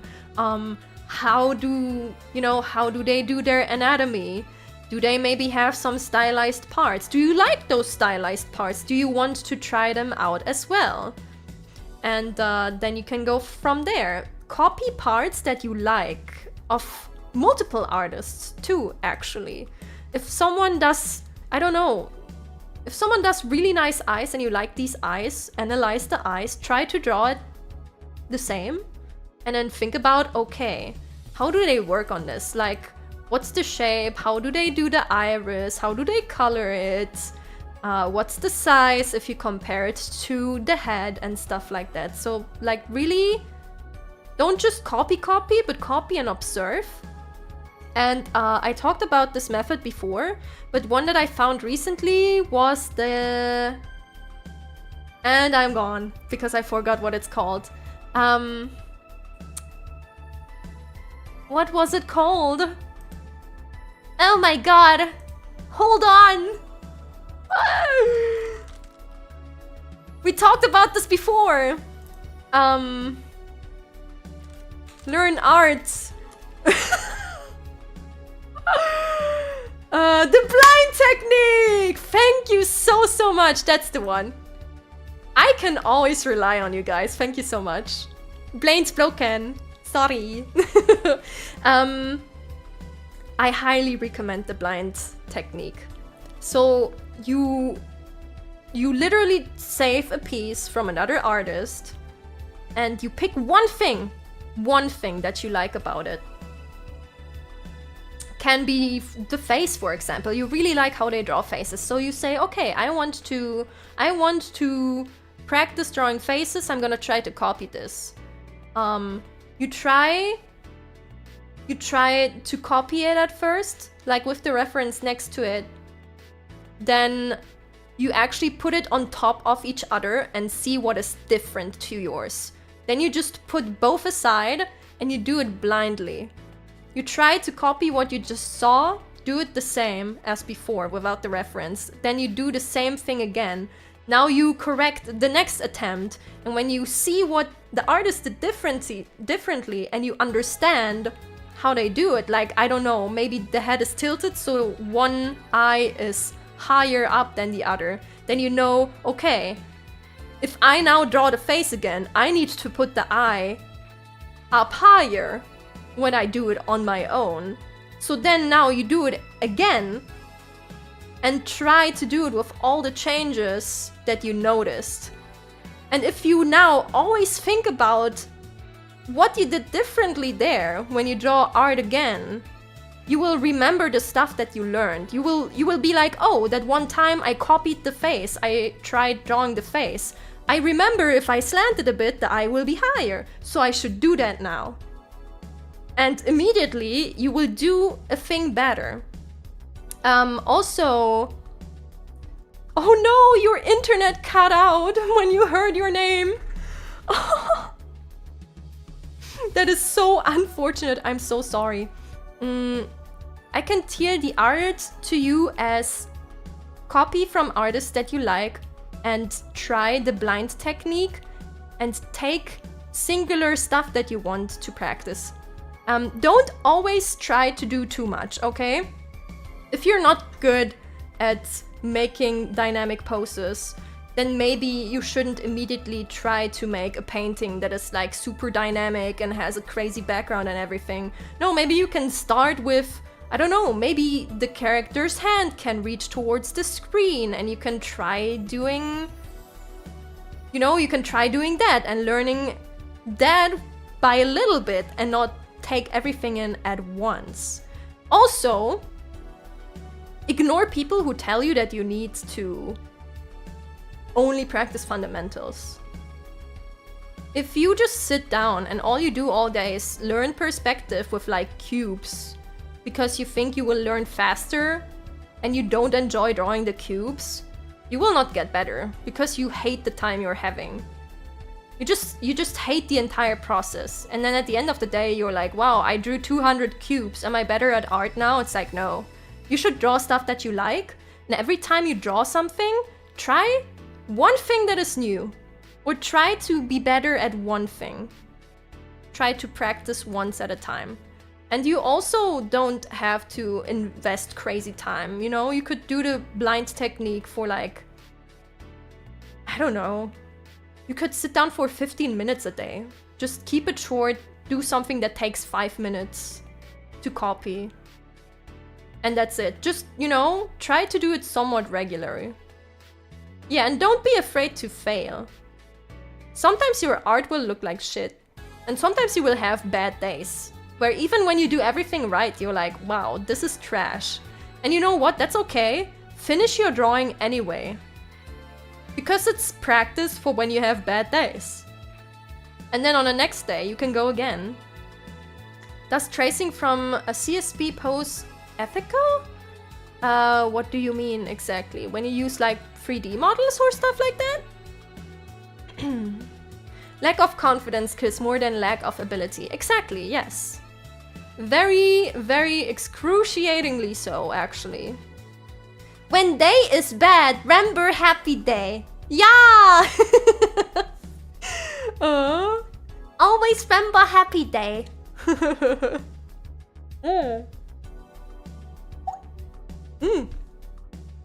That was a big gluk. But yeah, I remember this drawing a lot because I had a day where I was like, okay, I really want to get better at art, so today I'm gonna practice. And the art I did on that day was so trash. And I wanted to just delete it, but I was like, okay, no. What's the point of deleting that right now? Like, what do you gain from that? Nothing. So I actually went ahead and I finished the drawing. And then a few days later, I went back to the shitty drawing and I started to notice all the mistakes I made. But that's good, because then on the next drawing you do, you will know, okay, I'm not gonna do the mistakes I did on that shitty drawing that I hated again. So you learn from that as well. So don't delete your stuff, don't give up. Even if you have a bad day, just finish the drawing. Yeah, it sucks, so what? It means you can learn from it. That's a good thing.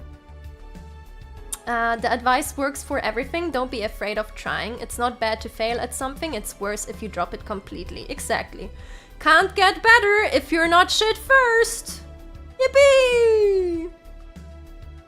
Tracing / heavy referencing in and of itself isn't unethical. The unethical part is when you claim it's fully yours. Yes, exactly.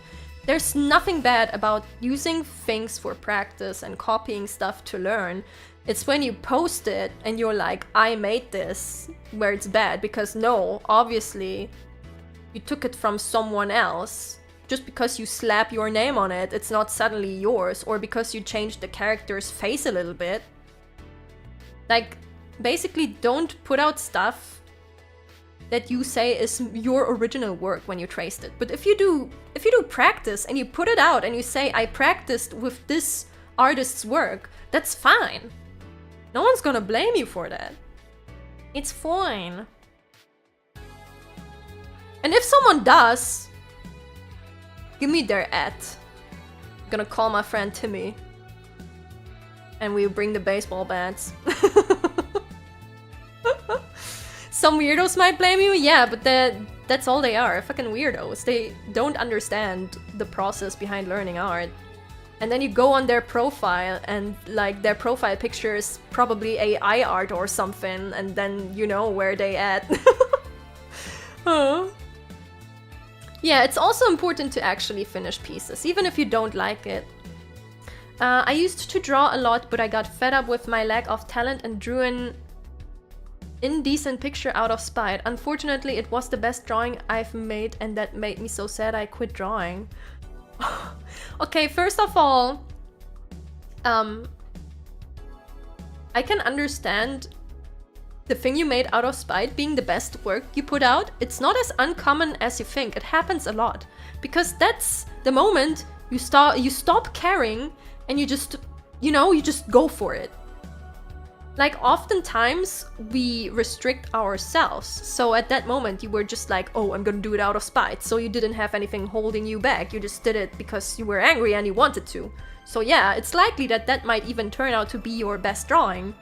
But what I also want to say, a lack of talent is not a reason and also not an excuse to say that you can't learn something. Because I believe that talent is just that you're more... How do I say that? Talent doesn't mean you will start something and you will quickly you will be the greatest at it, right? People who have quote-unquote talent need to work just as hard as anyone else to learn their skills, but they have a tendency to pick up things a bit faster than someone who doesn't have an affinity for that thing. However, someone who's quote-unquote not talented in that field might be just, you know, they might become just as good or better than a quote-unquote talented person if they put in the work. But then, you know, at some point, I'd also like to say, if you give up on the way and you can't motivate yourself to do something again, it's like, maybe something is not for you. And maybe that's okay too. Maybe you don't have the passion to do it and you think you'd like to do it, but maybe it's just not for you. Or you're just putting too much pressure on yourself and that's why you can't progress. Maybe your mindset is wrong. But I feel like if you really want to learn something and you are in fact passionate about it, then you can definitely learn it. It might just take longer than for others. That's what I think, at least. Talent doesn't mean jack shit, it's just another way to demean ourselves. I feel like talent gives you a tendency to pick up things faster in a certain field, but if you don't put in the work to pick up the stuff, then your talent doesn't mean anything. But you need to work just as hard. How many times I have heard you have so much potential and how many times I have been demotivated about it. Yeah, don't... Be careful about pressure. It's all about pressure, right? It's about pressure that others put on you and it's also about pressure that you put on yourself too. Talent is just an XP modifier. Yeah, kinda. I was born in a family of artists who all are great at drawing and playing instruments, and I can't do any of that. And you know what? You don't need to. Just because your family does it doesn't mean that you have to do it. It also doesn't mean that just because your family likes doing it that you have to like doing it. You will be great at stuff that they might not even touch because it's not their thing. You just need to find out what that is for you. You don't have to do what they do just because they do it. I used to sit there for hours drawing and erasing the same lines until they looked decent to me. See, and I feel like that's already, you know, that's already a way to demotivate yourself. If you're like stuck up too long on trying to make something perfect, you will not get better at something. You get better at something when you learn how to freely do it and then still make it look decent when you just clap it on the paper, basically. And to do that, you need to try out a lot and you can't hold yourself back too much. It's like, imagine if the first song I ever made, I mentioned earlier, imagine if I just kept going back to that over and over and over again. Oh my god! Yeah, Daddy! Thanks, Cinnoise, for inspiring me to be a better artist. Oh, that's so cute. I'm glad if I can help you in any way. Thank you, I appreciate it. I can yap about topics like that a lot because I'm very passionate about making other people try stuff and not give up. Like, whenever someone comes up to me and they're like, oh, I'm making this kind of thing, or oh, I'm sad, I want to do this kind of thing, I pop off. I'm like, yeah, you go, yeah, you can do this, just pick up the pen and then you turn into a circle.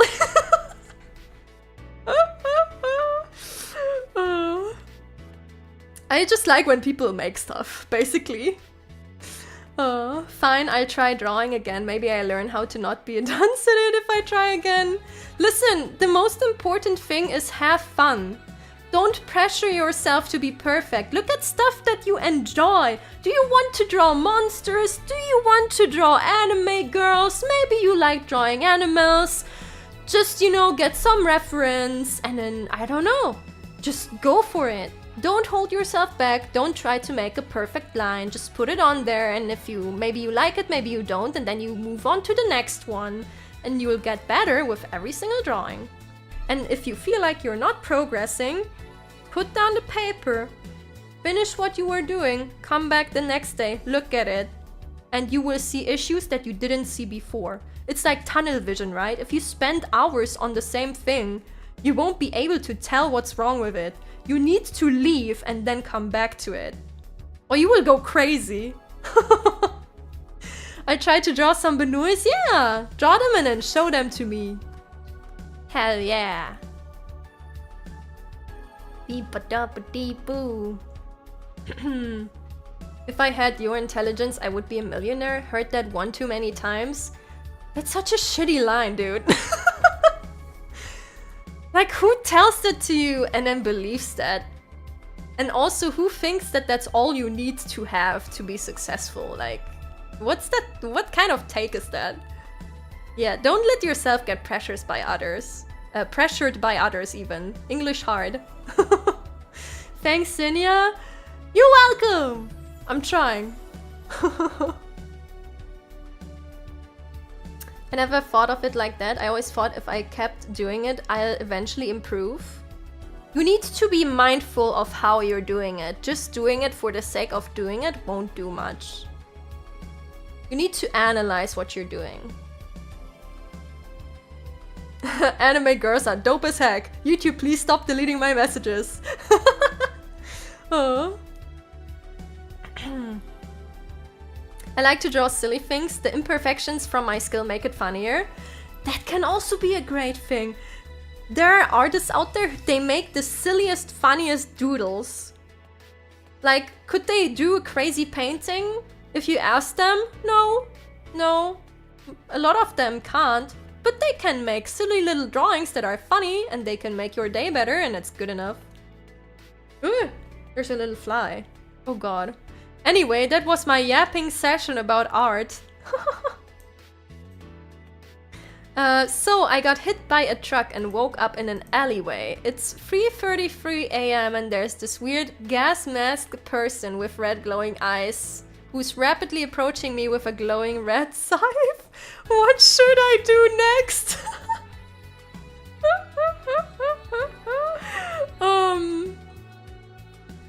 I don't think you're doing anything next.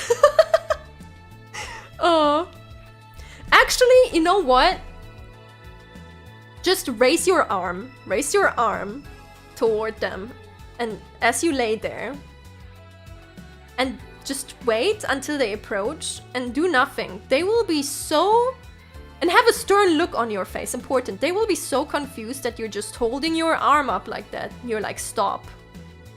And then you tell them, hey man, I know this really sick anime girl on the internet. Their name is Cinnia Antimony. And then you pull out your phone and you put on a karaoke stream and he will start watching with you. Boom. You will become friends. Because he happens to like the song that I'm singing. You both like the song that I'm singing. Amazing. What a coincidence. You become friends. And then he will be your personal buddy with a glowing red scythe. And then you have the power of friendship. There we go. Problem solved. You were never in danger. And he will also help you get to the hospital after that. I need to leave. It's 10:50 p.m. Yeah, get some sleep. Thank you for stopping by. The VOD will always be there if you wanna watch something that might happen later. Later.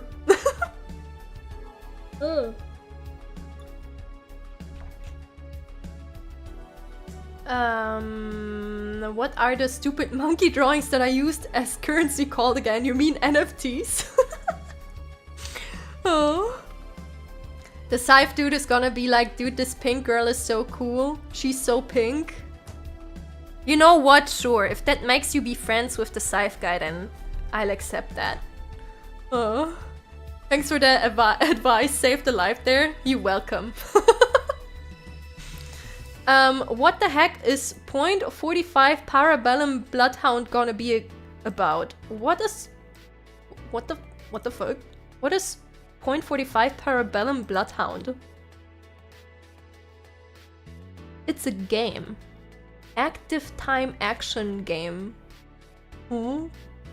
Oh, it's a Sukeban Games game! I see what you did there.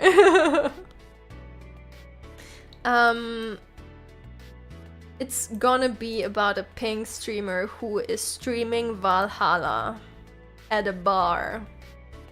Boom. I predicted the future.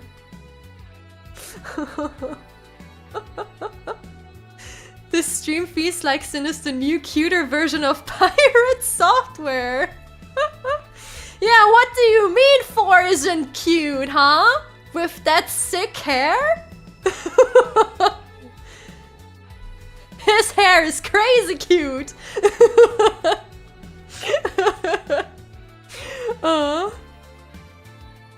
Valhalla, good game, really comfy. I love Valhalla. I mean, what can I say? This outfit and the bar in the background, they were inspired by Valhalla. When we were talking about new outfit, you know what the first reference image I dropped was? The first reference image I dropped in the chat, it was Jill. I'm like, Kiku Papa, this will be the base for the outfit, thank you. Also, I need a tie. Jill has a tie, I need a tie.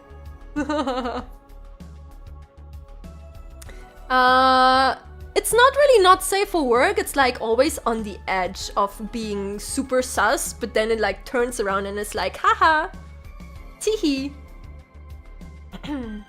But yeah, I love Jill, and there's a Jill figurine coming out, and oh my god, I need her! I'm gonna die, I need her! Okay, this was just, okay, this is about an earlier question, we already answered that. Don't ask Dorothy about what happened with Santa though. Yeah. You mean 4 from Pirate Software, the dude with the ferrets? Yeah, he's super cute.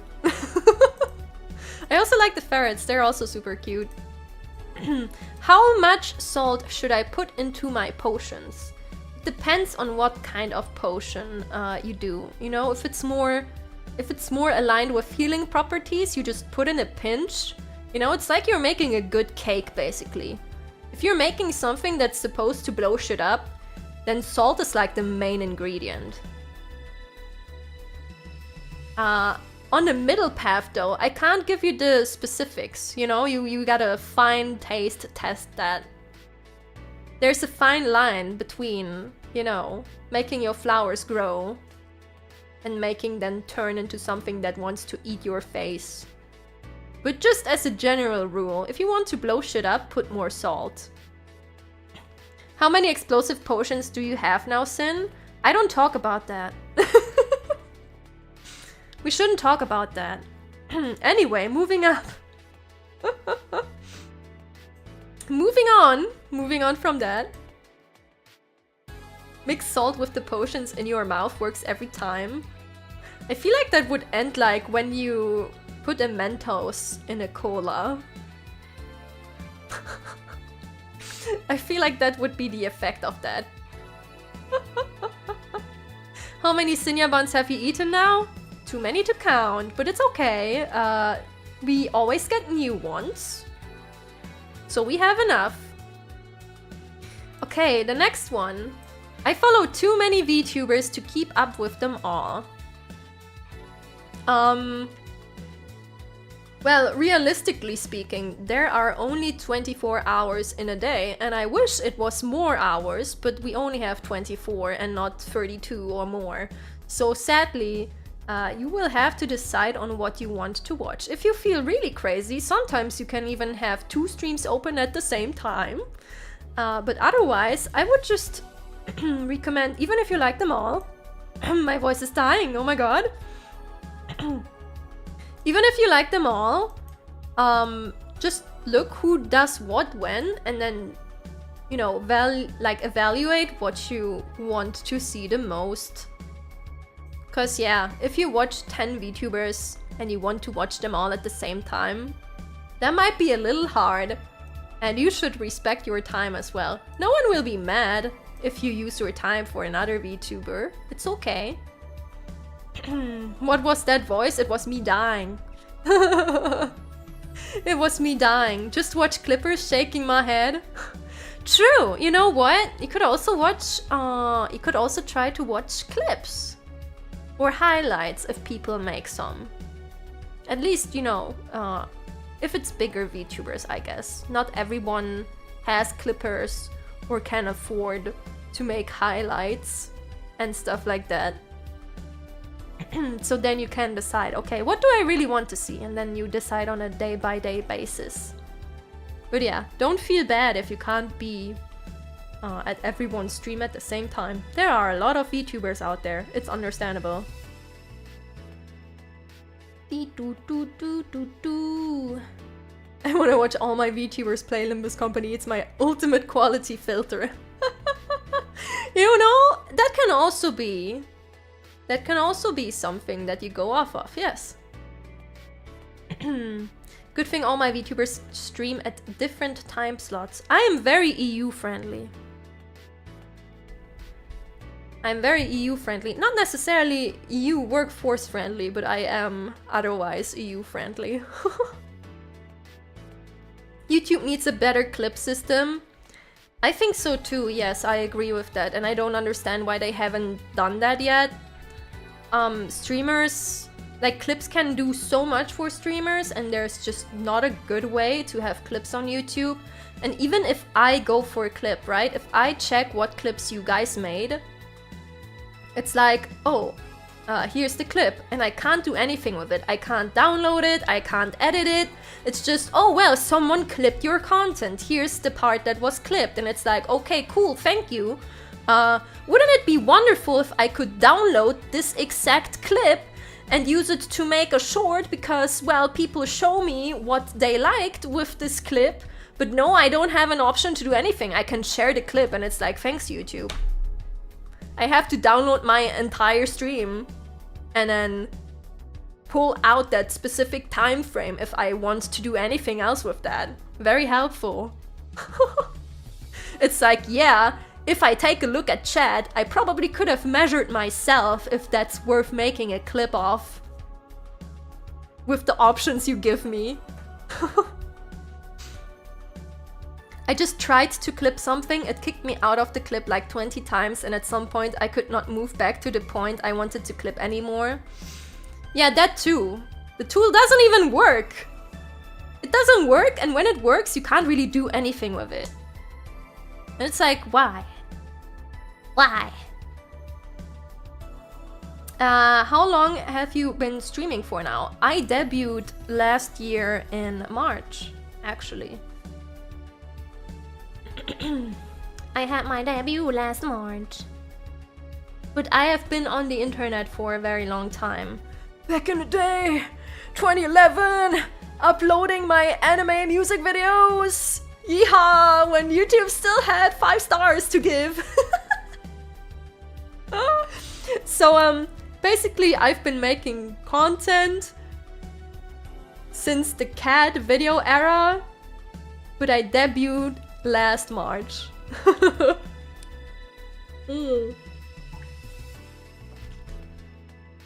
Man, I loved the old YouTube. That was funny.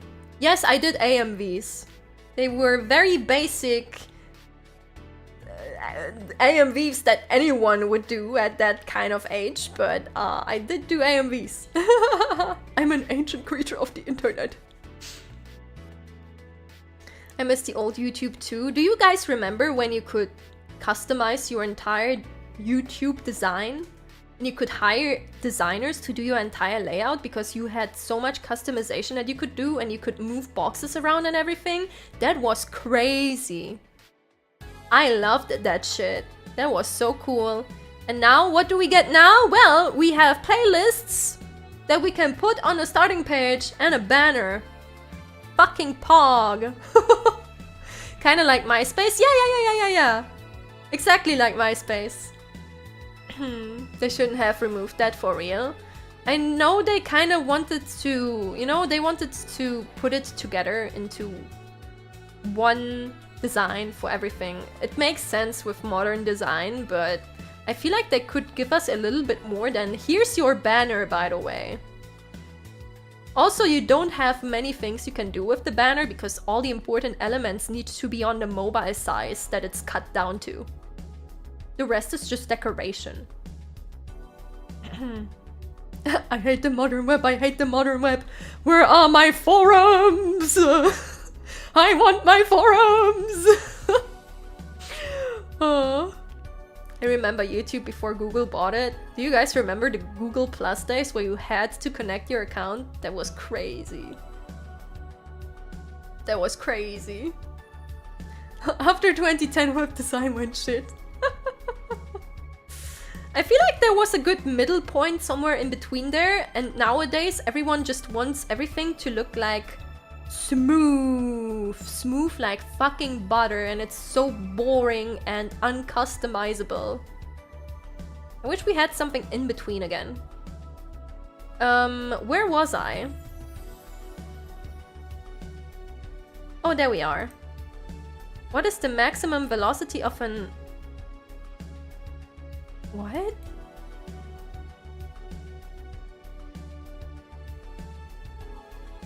What?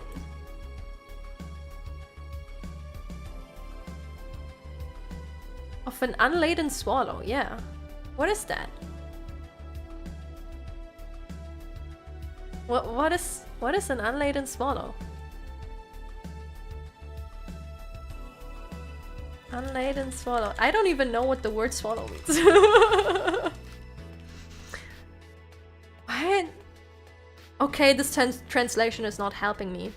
Eine Schwalbe? Oh, the bird.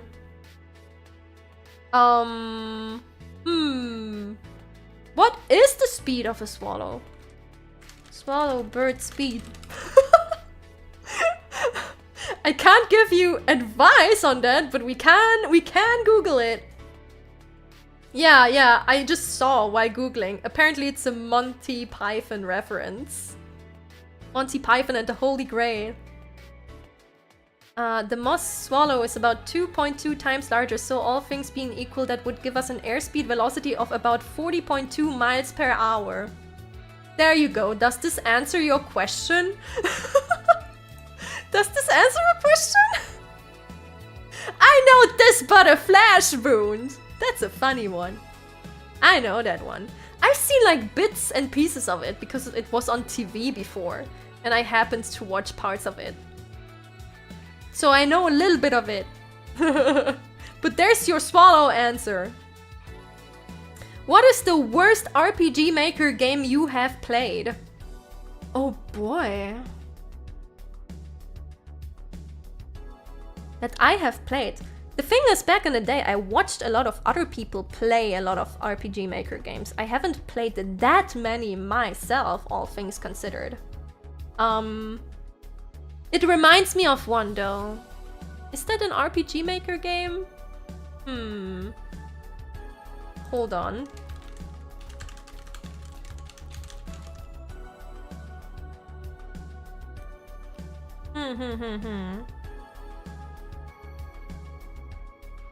I don't know if this game was made in RPG Maker that I'm thinking about. Might have been made in Unity, actually.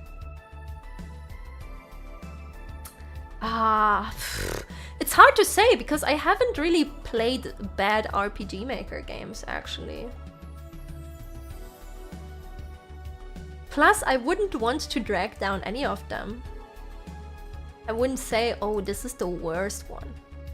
Though, even then, saying this is the worst one might not even mean it's a bad one. It can still be a good one. It's just not as good as the others.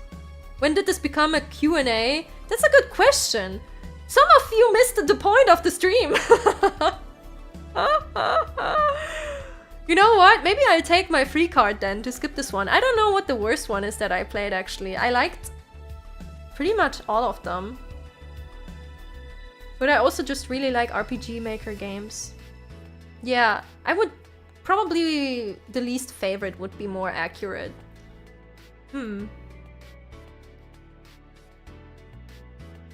I still can't decide. I can't decide. I cannot decide. All of them are good. You know what? Official statement, all of them are good. Let's go, the next one. I honestly don't know what to do with my life. Too low social skills and no money to get a VTuber model and stream stuff. Not enough skill to game dev properly and no one to game dev with. Living in the shadow of a father working at a big tech company at a high sit, general depression. I am at an overblowed. What do I do? What do these suggest? Any advice? I can dismiss, like I can debunk the majority of everything you said here. That will be my advice. Shadow Man, let's go through this together, shall we? Things like, oh, I'm too low on skill A and B is something that you can change. It will require work. And it will be hard, don't get me wrong. And I know it's even harder with general depression.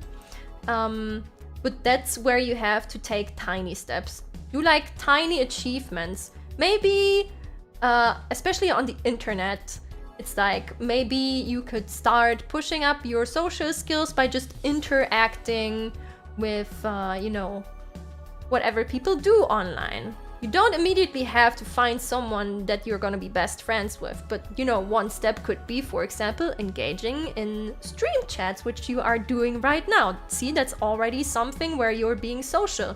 You can react to people on Twitter or stuff that others do. You could join a Discord server and introduce yourself there and then just, you know, slowly start chatting with people there. And go from there, and then you can grow your social skills.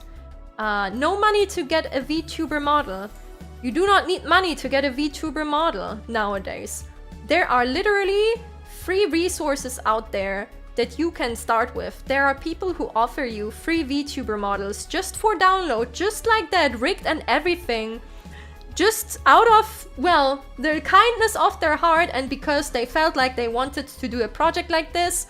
I even used a model, like a chibi model, on my debut stream that was free to use. You just have to put the person who made it into the credits. You don't need to pay money. Money is what you pay for your VTuber later on, along the way. If you happen to make some money with it, you can reinvest it, but you don't need money to start. And if you want something custom made, you can also start small. You don't need a full VTuber model. You can start with a PNG model and just commission someone at a super low price for it.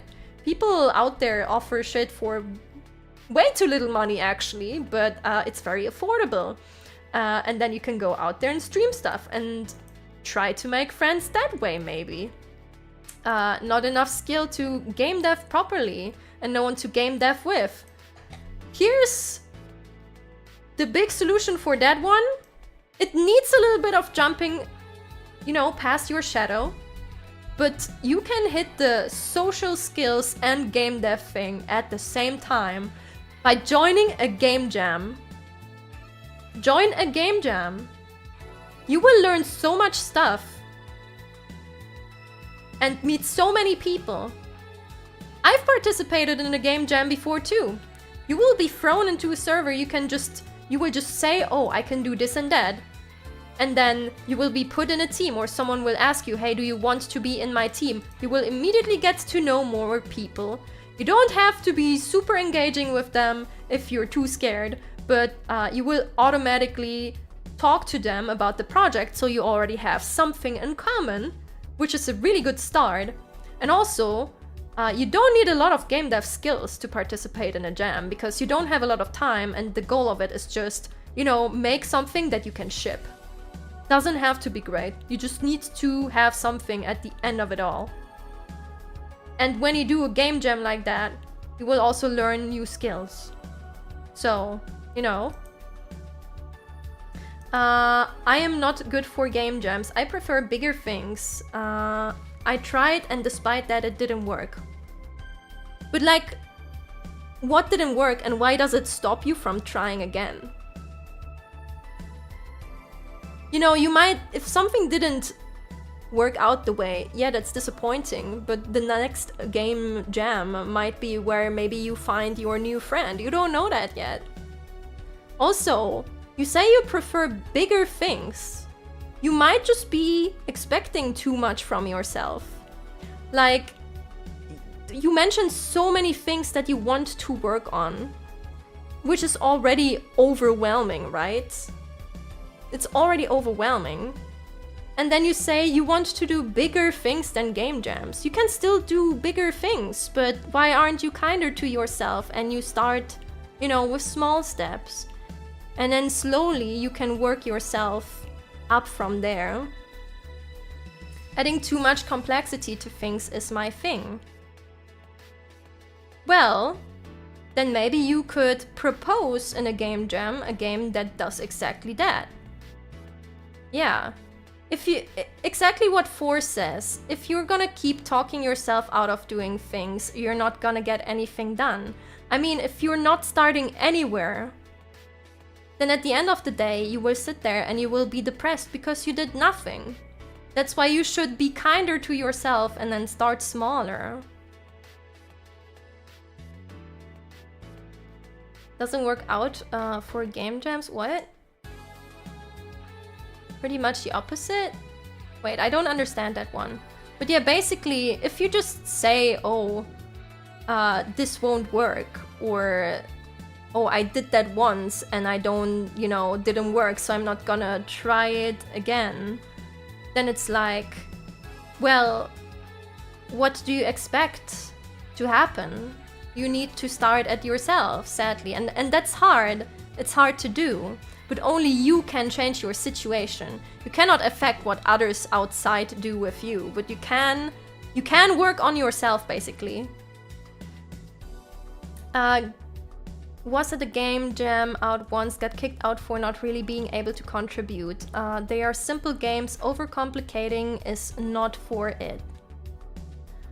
Well, you could either then try to do your overcomplicated stuff in your own time and, you know, do it as a personal project, or you have to, you know, what do you call the thingy? You have to do compromises. Yeah, you won't always get 100% what you want, but in return, if you contribute, you might be able to make friends that way, and that will help you with the first issue that you mentioned, the low social skills, quote unquote. So, basically, I feel like you liking overcomplicated things might put you in a spot right now where you overcomplicate stuff that might help you get out of the other stuff that holds you back. So perhaps it would help you if you dial down a little bit and just, you know, try giving yourself those limitations on purpose and then see if that works for you. And then you can still be like, well, I shipped a game with people or something and I did not enjoy it. But then at least you know you tried that and you didn't enjoy it. And then you can go from there. Limitations bring out our creativity. Yeah, exactly. The best stuff is made with limitations, because you have to think outside the box, and if you can do anything, then you might get so overwhelmed that you don't do anything because you can do everything. That's like so hard. It's so hard when you can do everything.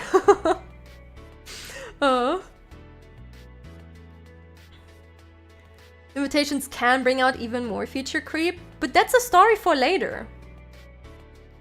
Like, at that time, you have to finish a product, and you have the limitations, and you have to work with that.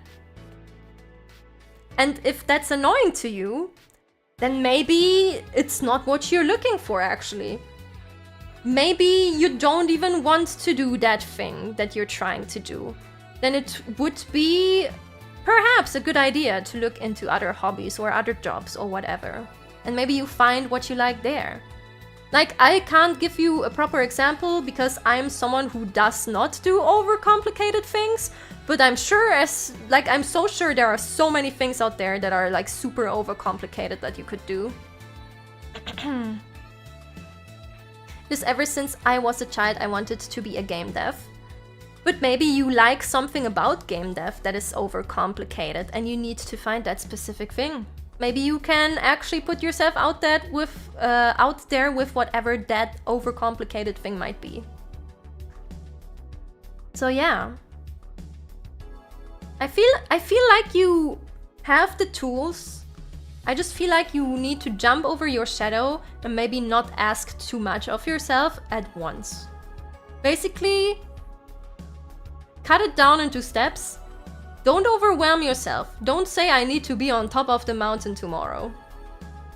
Do little things. Get to know some people. Join some projects. Finish a project. Most important thing ever. Finish a project. Finish something. And Game Jam is just a very good way to do that in the direction of game dev.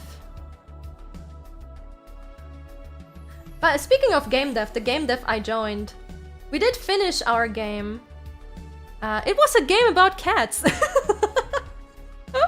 And it was great because I got to record meows of the cat lord. I actually recorded meows of my cat for that project. It was wonderful. Can we play it? I can't show you. For reasons. I can't show you. I can just talk about it. But it was great. And I even got some goods for participating in that game jam. It was fun.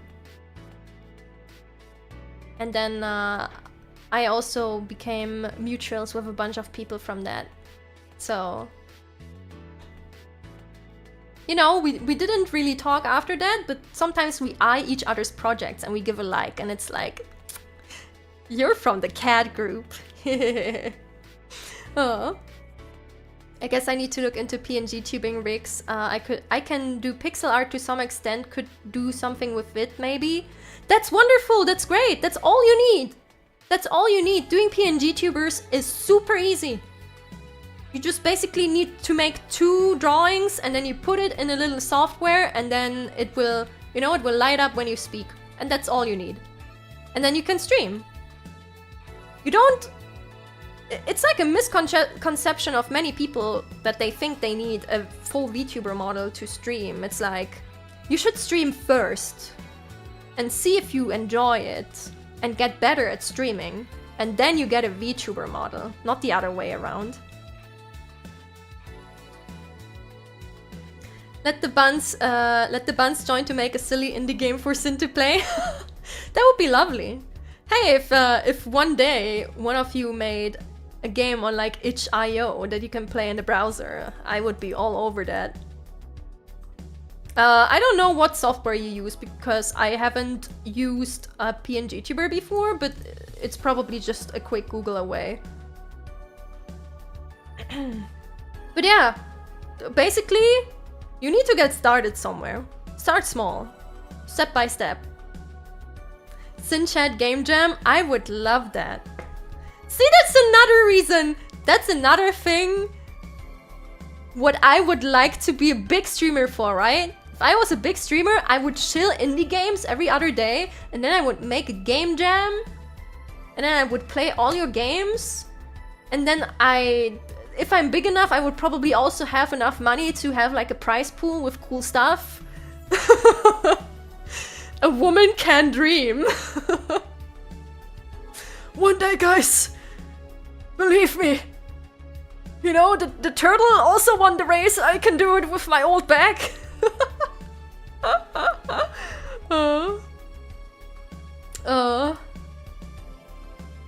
Getting all the sponsors.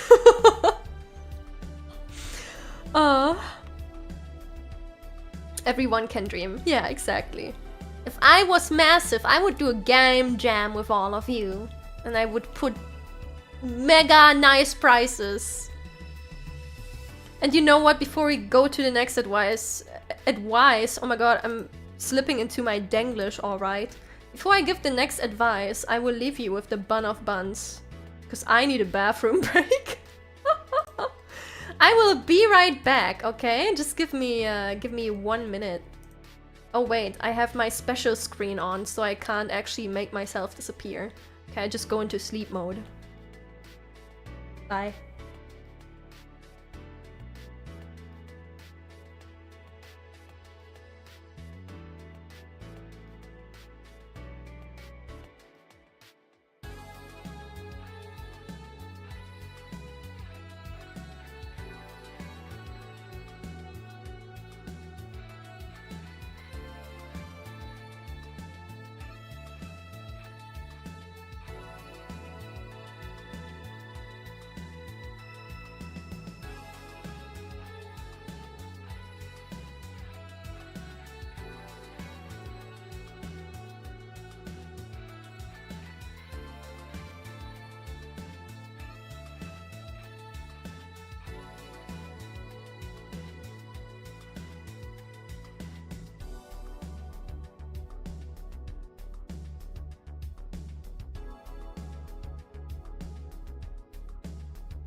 Hello. Hello. Oh, Coco is so cute. I'm gonna die. Oh, there we go. The bun of lies. Shinta, thank you for the super. EP-Sin is cute too. Thank you. Oh, I need an EP toggle so I can just go to sleep when I go AFK. The bun of lies is built for maximum discomfort. That was fast. Did you wash? Yes, I did! I don't understand people who spend a lot of time in the bathroom. Just do what you gotta do and wash your hands and come back. And the thing I absolutely cannot understand are people who even read on the toilet or scroll through TikTok and it's like, what are you doing? At least get off the seat. I can understand if you want a quiet place to yourself, but get off the fucking seat. Disgusting. I washed my hands! I washed my hands with nice, good-smelling soap. So now I need my philosophical pondering time. I'm sure we are about to get into it. And excuse me, the seats are squeaky clean. Yeah, but you are not necessarily. Get off of that seat. Close the seat, then you can get back on the seat. But don't start scrolling TikTok while you're still at it.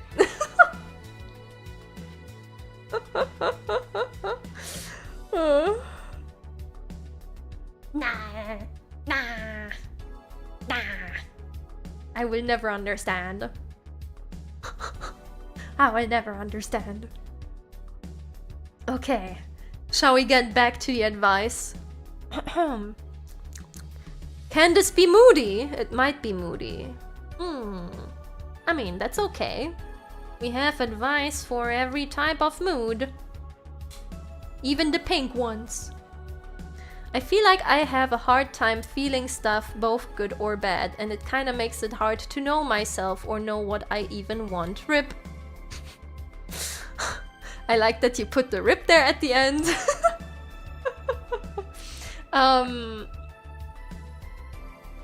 Sounds like depression. Like, this sounds like a symptom of depression and the like, or at least a depressive episode. I want to mention, so first of all, I want to mention, don't take my advice on these matters specifically as God's word or anything, because I am not a professional. But also, depression doesn't always have to be chronic depression. It can also be depressive episodes. They feel just as shit, but it's easier to get out of them. That's like the biggest difference, I'd say. So it's not chronic and will stay no matter what you do. You can work against that easier. But both are worth seeing someone who's a professional. I was hoping you could give me a prescription. Sure, I can give you the alchemical super potion, which is just a very fancy cocktail, but I can prescribe that to you. It's very tasty. Speaking of, I drank a cocktail yesterday. It was really good. Should put that at the bar, actually. But yeah, if you feel like you're not feeling anything at all, like you can't feel good or bad stuff, and you just have the feeling of like emptiness, you should try and check if you can see someone, like genuinely, because like that's a very big indicator, actually. Otherwise, I can probably just pick up on what I said earlier. Try different things, evaluate very well. I'm having a fucking stroke. The English! Try out different things, evaluate if you like them. If you feel like you liked it, maybe try writing down what you liked about it and how much you like it. Do like a scale of 1 to 10. How much did you like it and what did you like? And, you know, try to find out. Go from that. If you like the specific thing about what you just did, maybe you can find another thing that is similar. Try out that. And then slowly you will find out what you like. And through what you like, you will get to know yourself better. And then eventually what you want too. But, about the not feeling things, maybe try to see someone if you can. Sometimes it might take long. It also depends on what country you are in, actually. Because every health system is different. But take some time to Google. There might be help where you don't even expect it. You might not even know about certain types of help, actually. So that's worth it, yeah. It also helps to have someone you like or close to you to do those things with, so you can bounce things between each other. Oh yeah, about someone else who's close to you. If you have someone who is close to you and who you think you could ask, you can also ask them how they see you and what they think are things that you really like. That way you can also, you know, you can take a look at what others see you doing and what they think you enjoy from the outside and maybe learn a bit through that. There's helplines available in the USA if you just need someone to talk to. Yeah, I think the USA is pretty big with like the helplines available. There is a helpline in Germany as well, Seelensorge. But I've heard mixed things about experiences. It's worth trying though. Usually you will just have someone who's kind and who's gonna listen to you and then, you know, maybe try to work through your situation and give you some advice. And like just, you know, just get it out of your system basically. The next one is great. Okay, I'm going to do this, okay? I'm going to read it as it is. I'm going to take some distance from the microphone. Actually, let's make this even better. Let's make this even better.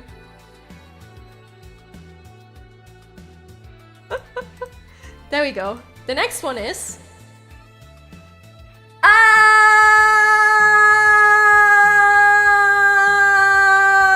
Sorry, I needed to scream. No problem.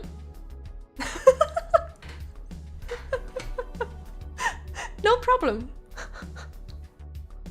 I can't really give you advice on that one, but... nice to have you. Next one, why is pineapple good on pizza? Hodora.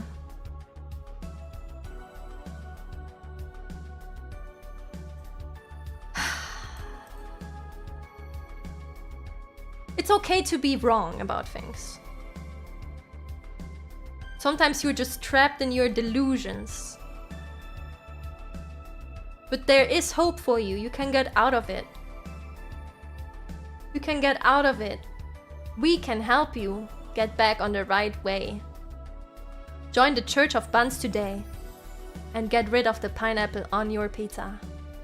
Hey Karen! Hello!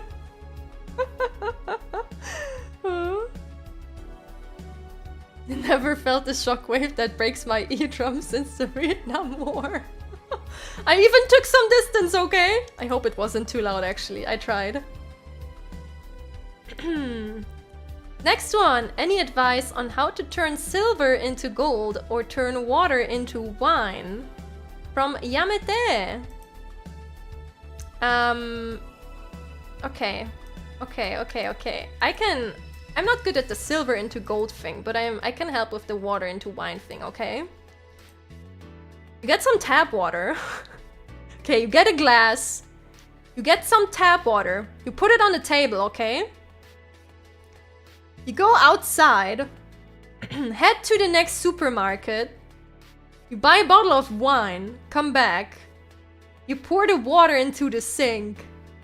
You pour in some wine. You drink the wine. Thanks for coming to my tutorial. Why does an orange cat act like they are orange? Why is this a Q&A? I'm supposed to give you advice. They're an orange cat. That's all there is to it. It's what happens to you when you're orange. That's another law of the universe. It's like, why is the sky blue, right?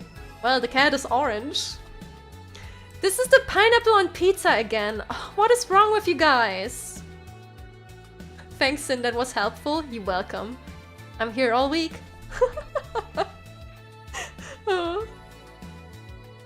What do you do when you lose your 50-50? Okay, this is an if you step. If you used your credit card, you take your credit card and you take a pair of scissors and you cut it in half, and then you uninstall the game. The uninstall the game step is mandatory. Even if you don't have the credit card step. But that's like the bonus step, okay? TLDR, uninstall the game. Or just put on a positive mentality and convince yourself that you love the character that you lost the 50 to so much. It's your absolute favorite character. You love them so much. You want 10 more of them. Now you don't feel as sad anymore.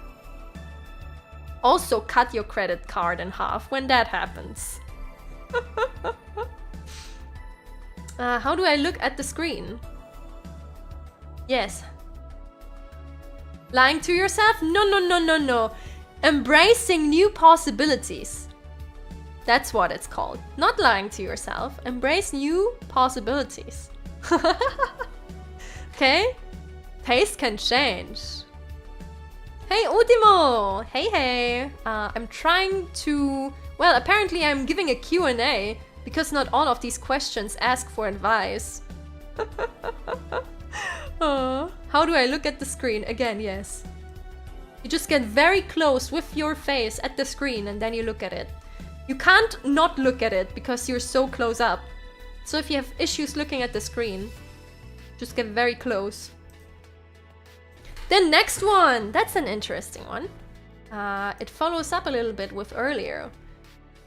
What if I want to try VTubing, but my PC is a potato and I'm poor? What's the bare minimum in equipment and software that I need? As long as you have a piece of PC or laptop equipment that can actually nowadays you can even do it with a phone. If you have a PC, laptop or phone that is in any way, shape or form capable of having OBS on, you're good to go. On potatoes, it might be hard to stream and at the same time play a game. You might be able to play small games that don't need a lot of power. But that doesn't mean you cannot VTube if you can't play games. Obviously, since VTubing is so close to streaming in general, it is beneficial to also play games. And it can be easier because it's easier to comment a lot on what you're doing in a game sometimes than it might be to yap for 5 hours. It depends on the type of person you are. But yeah, you could either look for small games that your PC can handle, and as long as you can open your streaming software and whatever software you need for your VTuber or PNGtuber, you just need to hit the live button. You can do yapping. If you can't play a game at the same time as having your software open, you can just be a YapTuber, right? You can just talk about stuff, learn to talk about stuff, and especially at the start, even if no one's there, talk to yourself. You might feel a little bit stupid at the start, but do it anyway, because that's how you get better at streaming. And at the end of the day, what is streaming if not you do something and you yap into the void and then hope someone responds?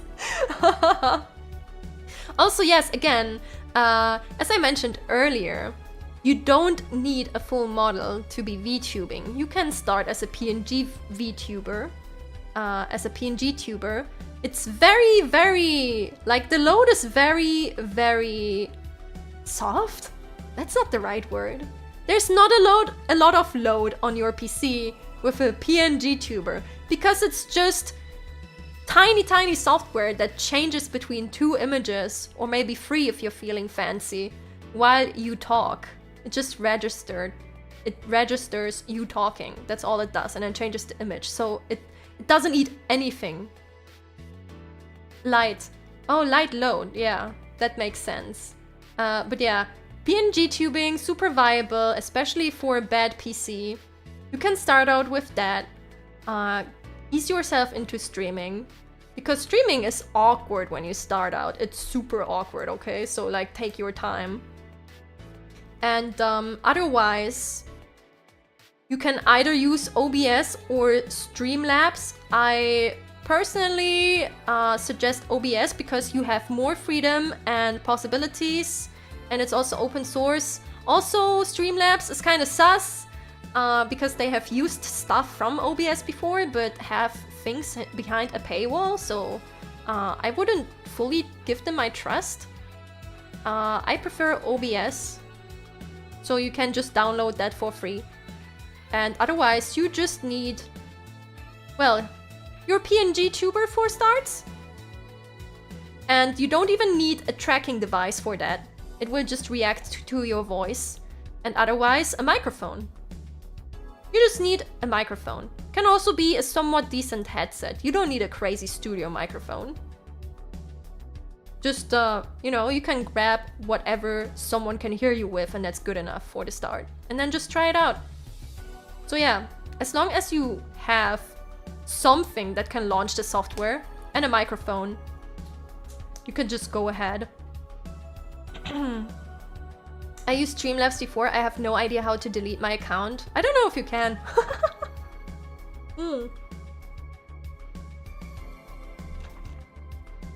Too lazy! Hey there! Today's your birthday! Happy birthday! Oh my god! Happy birthday!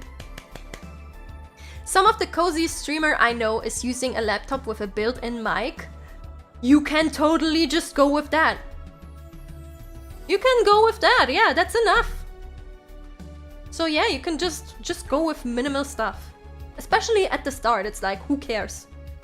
You can see if you like it, and then you can upgrade from there later on.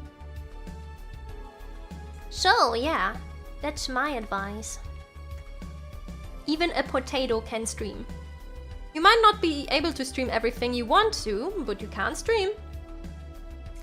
Cinnia, why do my glasses hurt my upper right ear when I wear them for a long time? From Monarch.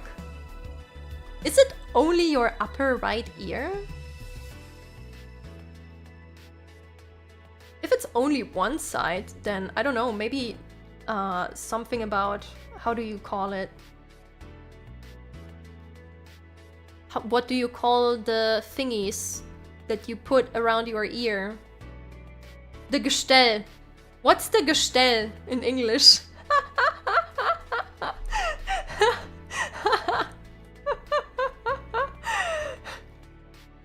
Your Gestell might be a little bit off, maybe. The frame! Oh yeah, that makes sense. Maybe your frame could be a little bit off. Yeah, exactly. You can go to an optical shop and have them check it. And have them adjust the position of your frame. Because maybe your frame is just a little bit off. Could also just be that, I don't know, maybe the spot where it hurts at has like irritated skin or something. Or there's just a bit more pressure on that side. But I'd say get it checked at the store, yeah. Maybe it's off a little bit. Otherwise just... I don't know, maybe you could try to like put your hair, like I don't know what kind of hair you wear, but maybe you could put your hair in between the frame and your skin, and then it softens the pressure on it a little bit until it stops hurting, and then you can put it back on normally. If it keeps happening, probably something about the frame though.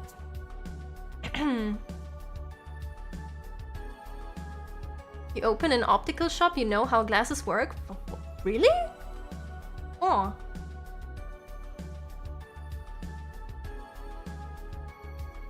Oh, Arkar!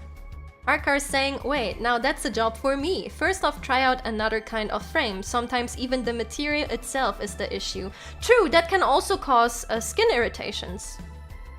Might be the material. Maybe the material is just too hard or something.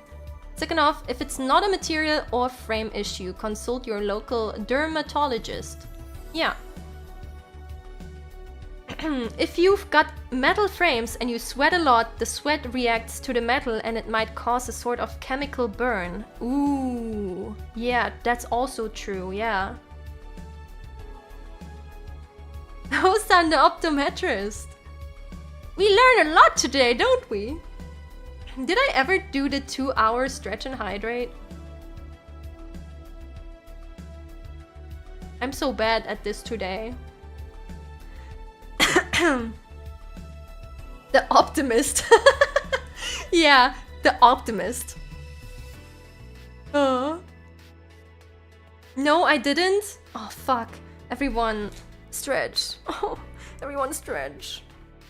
And then get some water because I forgot to grab water when I went AFK. Hold on. Get some water.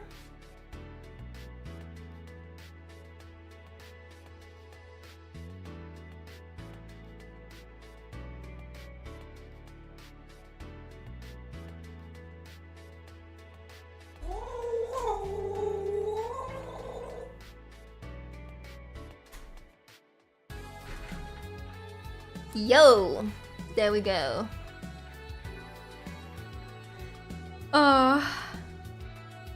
New record, 44 minutes have been beaten. No, I bet I had a time where I just entirely forgot the stretch and hydrate for like an entire hour actually. I don't know when though. But yeah, I got my sick 1-liter glass, let's go. I'm ready. Hi Sin, the elevator in a hotel that I stay at a lot frequently breaks down and I often get stuck with a stranger. We're all used to it. Do you have any conversation tips? You could talk about the weather in the elevator. Don't take that advice. That was genuinely questionable advice. Yeah, just talk about the weather of the elevator on that day. Well, you could start joking about, haha, man, that thing got stuck again, right? And then, I'm not the person to ask for conversation tips, by the way. I don't know how to lead conversations. But you could start cracking a joke about the elevator being stuck yet again, I guess, and, maybe you could start talking about your experience with another stranger with which you were stuck in the same elevator and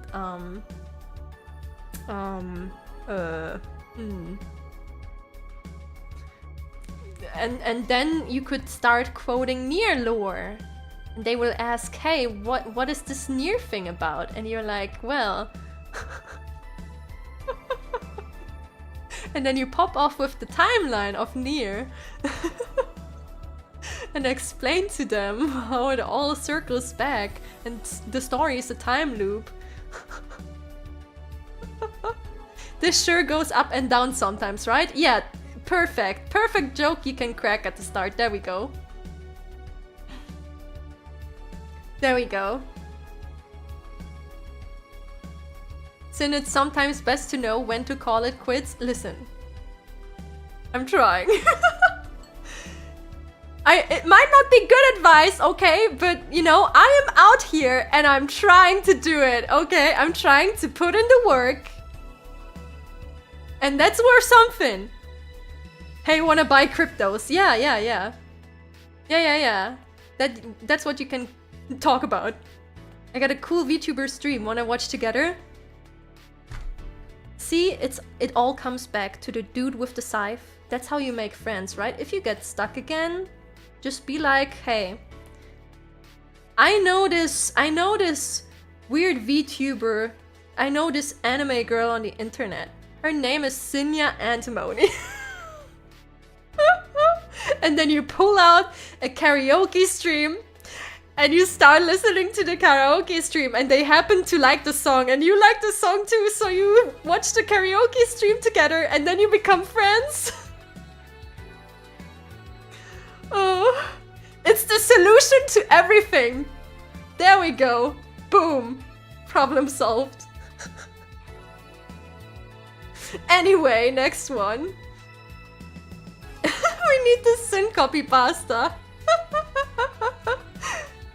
Yeah, it's just how you're gonna make friends. Just use this copy pasta. It works every time. Hi Sin.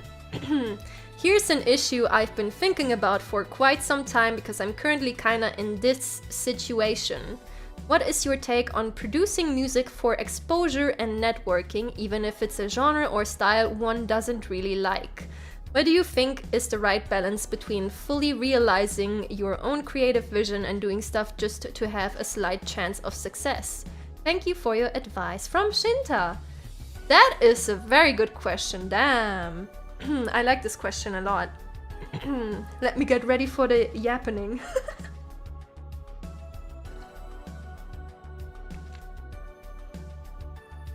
Okay, so I don't know who said it, but I like the rule that is like, do one for them and do one for yourself. Essentially, you're not necessarily looking for something that you completely hate, right? But you can look for something that you are okay with and that you know others will enjoy, and you can do that for exposure. And when you did that, you can then do one for yourself. You will do one that you really enjoy, not necessarily looking at what numbers it does and if it, you know, might be something that can do numbers for you. And then when you did that, you go back to doing something that is more for exposure. The thing is, if you're just doing it as a hobby and you just do what you do because you want to do it and nothing else, like you don't have any goal to reach out with it or anything, you just do it because you like doing it, you can do that and it doesn't really matter. You just do what you like to do. But when you're doing content creation, usually you want to grow, right? So you have to find compromises, and that's totally fine. That's totally fine. Like, I've definitely had songs where I was like, oh, initially I didn't like the song, but then I was like, well, I know that people will like it, so maybe I look into it again, and I just, even though I don't really like it, I try to get into it, and I put it out there, and when I'm done, the next time I will do something that I really like instead. And you have to do that if your intention is growing with your stuff and reaching other people with it. You will have to do things that people are looking for. Like, if that's your goal, you don't have a choice otherwise. I mean, maybe you're crazy genius and you're like super lucky and your content just gets swooped into the recommendations of the algorithm and everyone finds you hilarious with the shit you do, and they're like, whoa, and you blow up, and it just goes like that. But that's very unlikely, actually. That's very unlikely and very rare. So so usually you will just try to get a balance. Try to get a balance. I always remember the saying, do one for yourself and then do one for them. I can tell you a secret right now.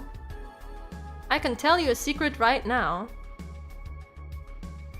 I fucking hate that one Honeyworks song. I hate the Gomen cute thing. What's it called?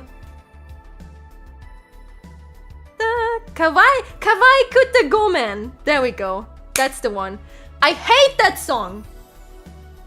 I hate that song so much. What is... Bleh. It's like... Bleh. It's not my taste. I don't like the arrangement. The song is annoying to me. But I did the song as a short because I was like, okay, well, the song is popular right now. And I know that even if it doesn't go into the algorithm, it will at least do decent. So I did the song. I don't like the song. I didn't necessarily like recording the song, but I did the song. Because I know, okay, it's beneficial to me if I do the song. And then afterwards, what did I do afterwards? What was the next short I did after that? I don't remember. Choo, ba-da-da-da-da-da-da. I did Tiny Little Adiantum after that. I was like, okay, next one is a Toho song. Next one was a Toho song. And you know what's funny? You know what's funny? That one did so much better than Kawaii Kutegomen.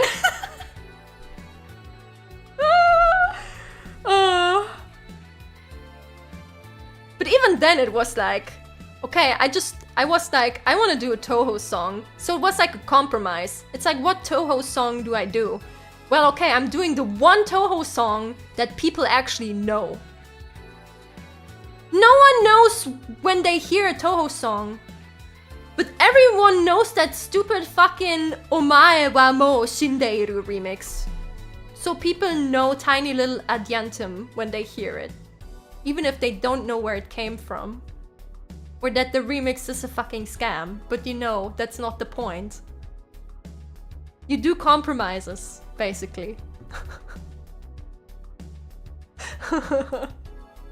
And sometimes you sing Kawaii Kutegomen and you hate your life, but that's okay. Cause maybe it could help you grow. So basically do something for exposure sometimes, and then do something that you also like so you don't hate it. Do people not know Bad Apple is a Toho song? I guess Bad Apple also counts, yes. But do people know more than Bad Apple and Tiny Little Adiantum? Do people know more than that?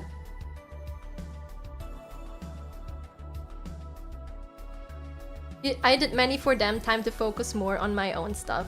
Yeah, definitely. I mean, basically be careful that your creativity doesn't die from just doing things that you think might, you know, do numbers. Is King still considered the VTuber anthem? I think so, yeah. There's no other song at the moment that's like just as much covered by VTubers. There's also that other song, you know the other song? Ah yes, that one other Toho song. Yeah, I know. The like other Toho song, right? That one? Yeah. Yeah, that one. We all know that one, right? Hey guys, look at the time, isn't that crazy? We reached the 3-hour mark. Stretch. Oh. Ui.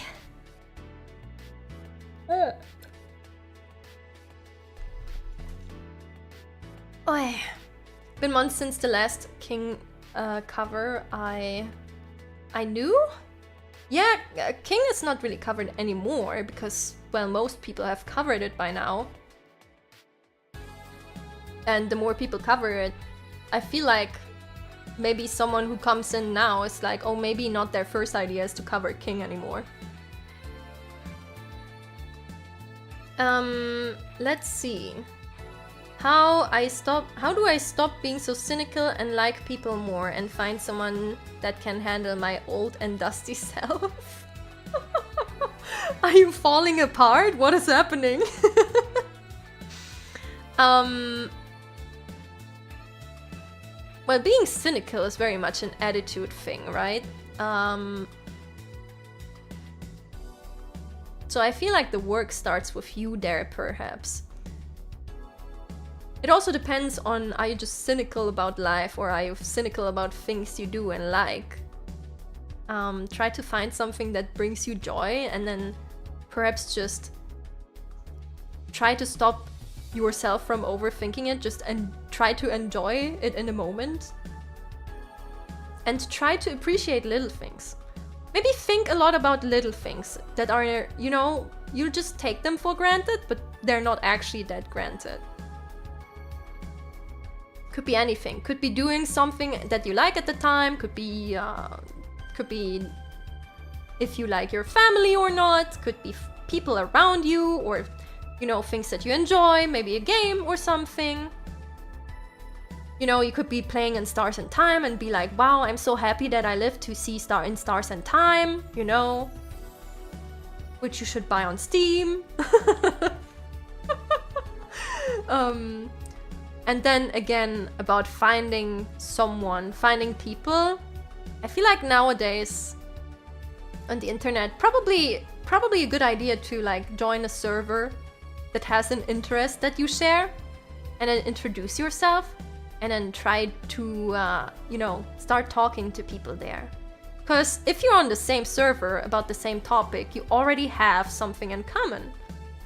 And that's the starting ground for getting to know people.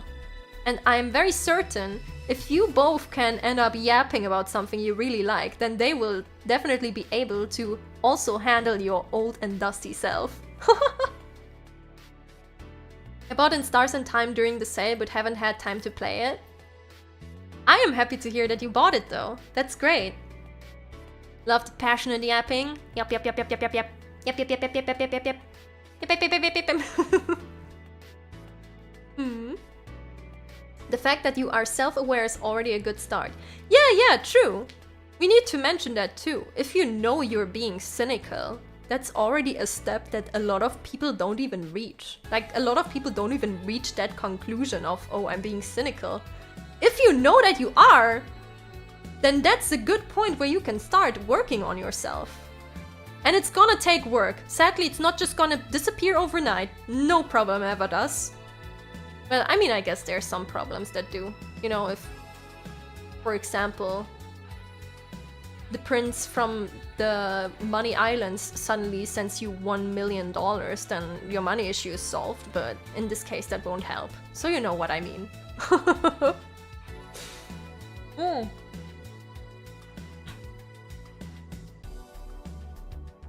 Next one. Manager, I apologize for the inconvenience the interloper caused by reciting my book. I have eliminated... I have eliminated the threat and will be returning to the mirror dungeons shortly. While I am here, I must ask, what is your ideal tea preference? Wow, that must be a message from Mersalt. Crazy that you're here on stream today, Mersalt. Nice to see you. Thank you for sorting that out. I highly recommend fruit tea. And you know, if your throat is hurty, I recommend mixing it with a little bit of sage. Put a little bit of sage tea at the ground, but only a little bit because sage tea kind of disgusting on its own. So put a little bit of it on the ground and then pour the fruit tea on top of it. So you do something for your throat and it's also tasty. There we go. Wow, is that Mersalt from hit game Limbus Company? Oh my god! And right below that there's another quote from the book! What do you mean? Maman died today, or yesterday maybe, I don't know. I got a telegram from the home, mother deceased, funeral tomorrow, faithfully yours. That doesn't mean anything, maybe it was yesterday. Who did this? And what the fuck is this timing?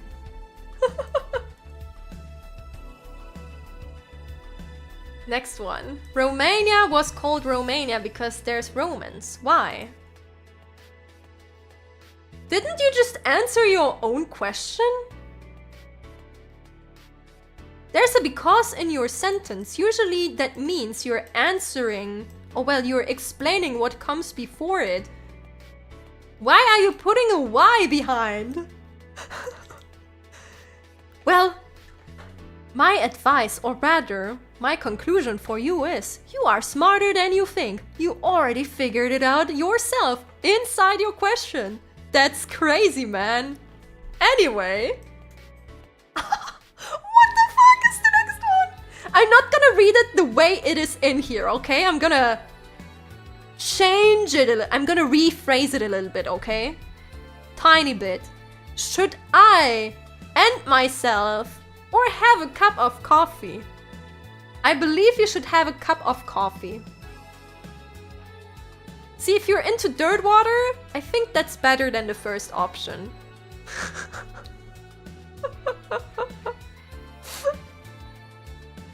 I'm really bad at communication and might have a bit of autism, which also might explain it. How can I show my girlfriend I love her when we can't see each other much because of college? I get scared I'm not doing enough sometimes. Ooh, bad at communication, huh? So you have issues communicating to your girlfriend enough that you love her? Well, if they're your girlfriend, well, if she's your girlfriend, I don't need to use they. Why did I use they? I'm just so used to it sometimes. If this person is your girlfriend already, then I'm sure that they are convinced that you love them, but also I'm sure you have your own little love languages and things that don't necessarily need you to say straight up, oh, I love you. And if you want to show someone your appreciation, if you want to tell someone you love them, you don't also always need to say I love you. You can, you know, even if you're bad at communication, maybe you can just tell them what you really like about them or something that they did great. Also something that I do a lot, my kind of love language is I send my friends a lot of memes. I will send them a picture and then I will be like, hey, this reminded me of you, or I will be like, hey, this is so you, or I will send like art of, I don't know, I send art of 2 cute cats and I'd be like, oh, this is so us, to show that I think of them and appreciate them. Because I wouldn't send this stuff to a stranger, right? I wouldn't go like, hey, that's so us. I barely know you, but this has your vibe. I do that usually to my friends to show them appreciation. And perhaps they like specific things. Maybe they like cat pictures. So every now and then you can just send them a cat picture and be like, hey, I was thinking of you or something like this.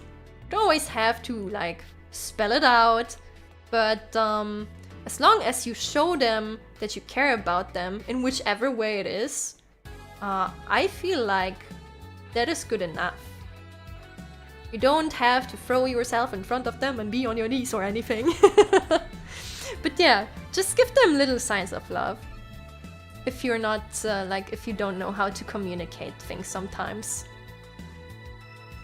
Why does you ask Sin this? She is single as hell? Listen!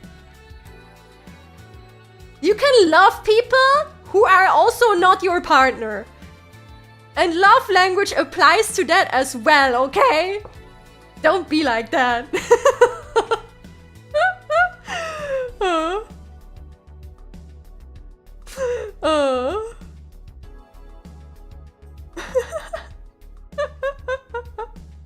Sin is a meme friend? I am a meme friend, yes. I will send tons of memes and art and then I will be like, this is so you. But my friends are similar. My best friend, she always sends me TikToks. She's like, this is me at work. And then she, I don't know, she recently sends me a lot of TikToks, which is like, it's like a dog. It's like a golden retriever or something. And he has like a camera on it. Like, there's a camera that's put on his head. So you can see it pointed at his face while he runs to places. It's super cute. And she always sends me those. And she's like, this is me coming home from work to tell you how the day was and stuff like that. And it's like, yeah. When she sends me a video like this, I know she, you know, she thought of me. She cares about me. That's our love language. Just like Freya sending you pink memes. I don't know if I appreciated that as much, but... Okay, I'm joking. I did appreciate that. That was very nice, yes. But yeah, it doesn't always have to be, oh, I love you or something. You can just, you know, it's little gestures.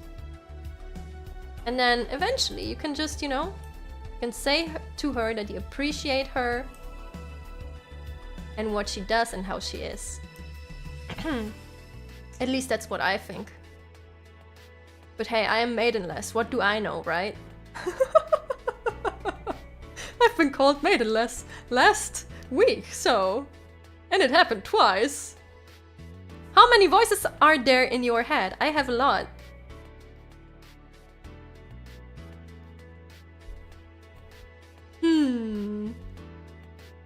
There's at least 2 voices and a meow. 2 voices and a meow. But alas, you are maidenless. Listen, don't open up old wounds. Remember to kiss your homies goodnight. Exactly. Exactly. Just always be wary of anyone saying I love you on repeat. Yeah, for some people that's a red flag actually. For some people. So maybe don't drown them in love. That's not necessarily a good thing, even if you love them a lot. I'm in my head, another version of myself is in my head, and then I have Mufi in my head.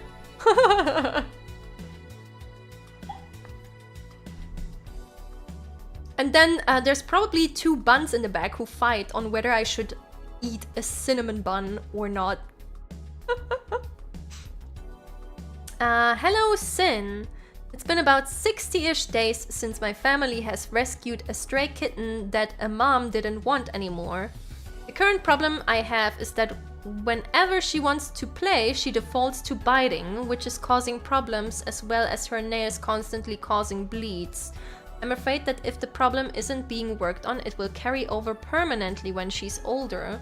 What would be your advice for this situation? Sorry if this is basic stuff, I should know, but I've only had dogs up until this point.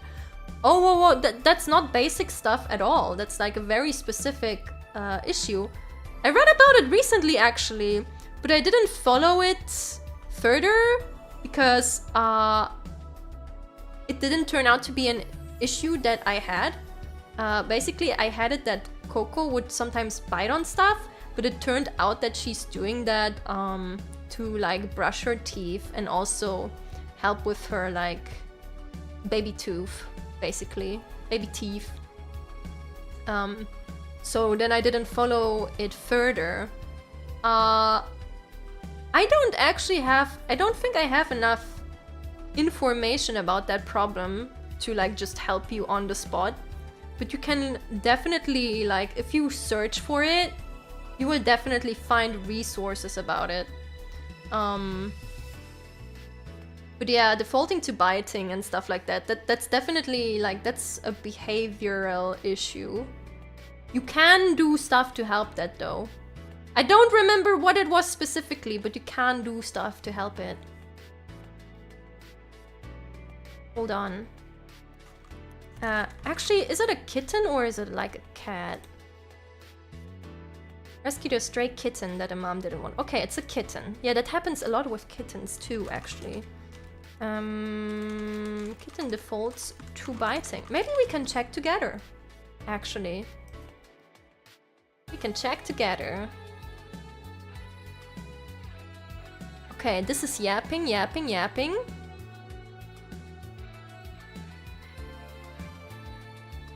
What steps you can take to minimize this ouchy kitten behavior? Provide them with lots of toys.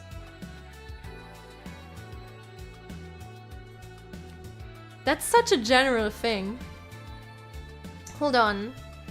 Whenever she wants to play, she defaults to biting. Her nails causing bleeds. Avoid using your hands as toys. Oh my god. Use positive reinforcement. I mean, yeah, definitely don't punish the kitten for biting you.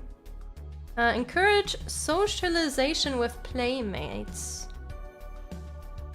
True, actually, sometimes it can help to have 2 kittens because cats are actually not supposed to... Cats are technically not supposed to live alone. Technically, you should have 2 cats. But yeah, also don't punish your cat for that ever. I like tip 5. Consult an expert. Love it.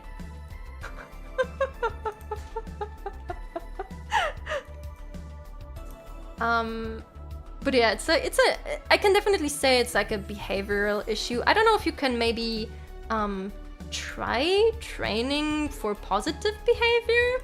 Like you can try just playing with a toy, and whenever she doesn't bite, she gets a little treat to show her that, you know, this was the good way to play. And then perhaps you could show whenever she does bite that, oh, she doesn't get a treat. So maybe that she realizes, or he, I don't actually know, that they realize, okay, which behavior is correct. Also have enough toys, very important. And sometimes it can help to have a second kitten, because they shouldn't live alone, actually. If nothing of that helps, though, yeah, just actually consult an expert. Because if they keep doing it to the point where they just, like, hurt you or hurt themselves, then that's not good. That's not normal. That's not normal. But otherwise, kittens do bite when they play. They do bite a lot. They also go scratchy, because they don't really, you know, they can't really tell that they're hurting you necessarily. If you start bleeding from them biting, that's bad. But if they just bite you in like a playful way, that's normal. But if they hurt you or yourself, if they hurt you or themselves, then you need to be careful.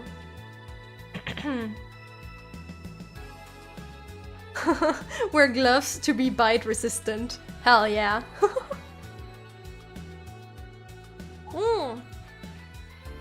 But yeah, also don't worry about not knowing what to do immediately. It's like, it's a very specific thing that happens. Doesn't happen with every cat. Can you help me summarize the plot of 13 Sentinels? What do you mean? How is that? Oh my god. Why am I doing your homework now? Is that advice? Why am I doing your homework? Do you need that for an essay or something? Are you doing an essay on 13 Sentinels? Is that why? Is that why? Actually, you know what? Now that I think about it, I probably don't even want to answer that, because I was like, okay, let's try this. And then I realized there are people in this chat who were not around when we played 13 Sentinels. I would spoil the shit out of them. So maybe I shouldn't just randomly drop the entire plot of 13 Sentinels in an advice stream. I think I will skip this one. I might be a normal schoolgirl, but I'm a schoolgirl with a giant robot. You know what? That's the perfect summary. Anyway, go play 13 Sentinels. Very good story. Very, very good. Hey, Jared! How do I keep the mewing streak going? What? The mew what? Mewing streak? Did you mean meowing, or did you mean actually mewing?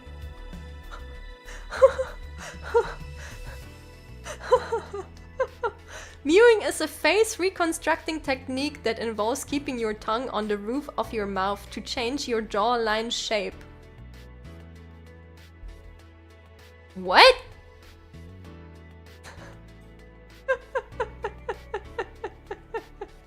Huh?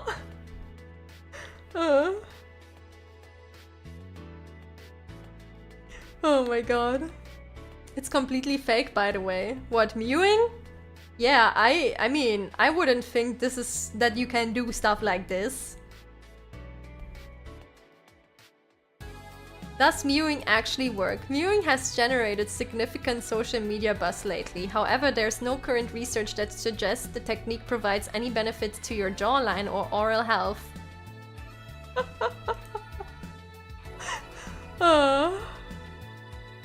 One of the most trendy exercises in 2024.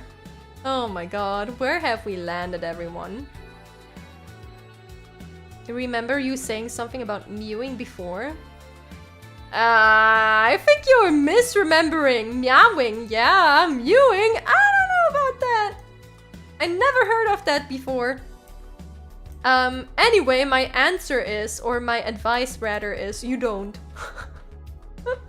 Next! I've been into anime, drawing and animation for a long time, but I don't really try to learn about it, and these few months I've been practicing to actually make it. But sometimes I feel, is it really worth it? Could I be fine with focusing solely on this? AI has been a nightmare for me sometimes, knowing my determination will only be surpassed with word scripts that could grant a nice looking art in just a few minutes. I've been making a few simple artworks, animations, and I laugh, I think. Yet my art still sucks, flat and emotionless, lifeless. Learning it will cost me many, like a big amount of time. I'm at my 20s living with my parents still. I wonder, is there a better path I could seek for? Is there a quote-unquote better path you could seek for? I can't tell you, and honestly no one else can. It depends on what path is better for you. But let's break this down into pieces, okay? Let's go one after another. First of all, the feeling of, you know, making art being worth it. I know exactly what you mean. I have that feeling constantly. Like every other time I finish a project, I'll be like, yeah, well, I did this, and now what? Was it worth it? Why am I even doing this? Right? Why am I doing this at all? But there doesn't, like, why does there have to be a point to it? Like if you enjoy doing it and you love doing it, that's the point itself, isn't it? Like that's the entire, you don't need any more reason to do something, especially art, right? Art is like an expression of what you like and about yourself. And yeah, you can share it with others. If you feel like that gives your art more meaning, you can do that too. You can just, you know, put it out there. Maybe someone sees it, maybe not. But you did it, and I feel like that's worth it something in itself. Now the AI issue. Know that feeling well, too! Know that feeling very well. But, you know, the thing with AI is, yeah, it will spit out some shit at you that might look, you know, you look at it and you'll be like, wow, this looks great. But a machine could never ever imitate what makes art art, you know? AI, the entire thing behind AI is just, it's an amalgamation of all the stolen artworks out there put into, you know, a big algorithm that then spits out something that quote-unquote looks good. And it will just be a heartless piece of trash. Doesn't matter if it looks good on first sight. No one put anything into that. No one put anything into that. Some dude typing anime girl neon lighting will not suddenly give heart and soul to the piece that comes out of it. They put some words into a machine. They want to be proud of it, okay, but like there's nothing in it. They didn't make it. The entire point of art is you made something and you felt something and you're expressing that thing with your art. So yeah, maybe it looks like it would surpass what you just did on like a technical point, until you have a professional look at it and a professional points out all the shit that's wrong with it. But it could never replace you. It will never be better than you in the sense of that there's any meaning behind it. It just spills out shit to spill out shit. And then someone can be proud of having something at their disposal, I guess. Just ask a commissioned AI artist to please change this part of the drawing, but keep the rest and watch them break down. It's really funny. I don't remember who it was, but someone from, I believe the game industry it was, had like a story time thread about how the higher ups hired someone for basically an AI prompt artist, and they fired them not too long after because they asked for revisions. And well, the AI artist can't do revisions. They didn't even understand the feedback because they can't do art, right? Their work was worth nothing because they don't understand the work. They were asked to do revisions and then they handed in revisions and a bunch of other shit was wrong. So eventually, the people who hired them were like, yeah, maybe that idea wasn't that good. You know, maybe that wasn't a great idea. So yeah, if you put a popular character or something in the AI machine, I guess you can make something that looks like fan art. But it will never have the exact pose you want, and it will never look the exact way you want, and it will never look like it has anything of you in there. So, art is always worth making. And yeah, you might feel discouraged because sometimes AI looks like it surpasses you, but on its own it never will.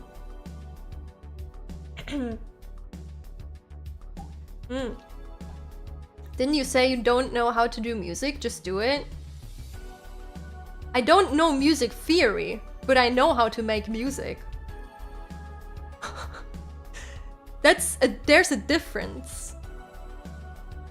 There's a difference there, and it's very important.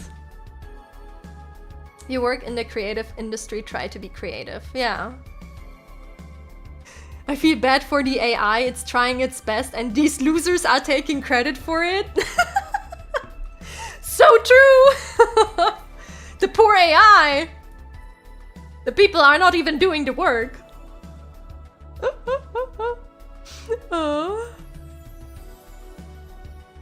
But yeah, I know it's really hard nowadays with AI stuff. I understand that, I've been there too.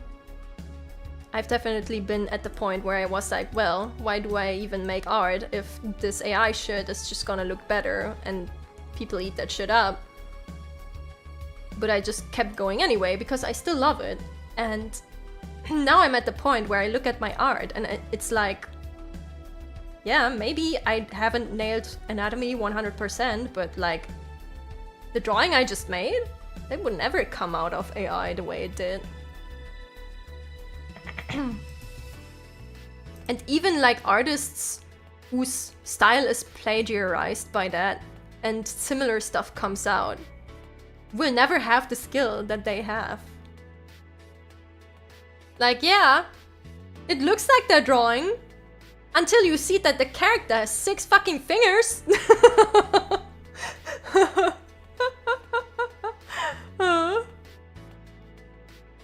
Don't have to nail anatomy if you never try to draw humans, Tab's head. Let's go! I mean, I draw a lot of humans, so... And then you said, I've been making a few simple arts, animations, and I love it, I think. Yet my art still sucks, flat and emotionless, lifeless. Learning it will cost me much time. But you know what? You answered your own problem there. You said, and I think I love it.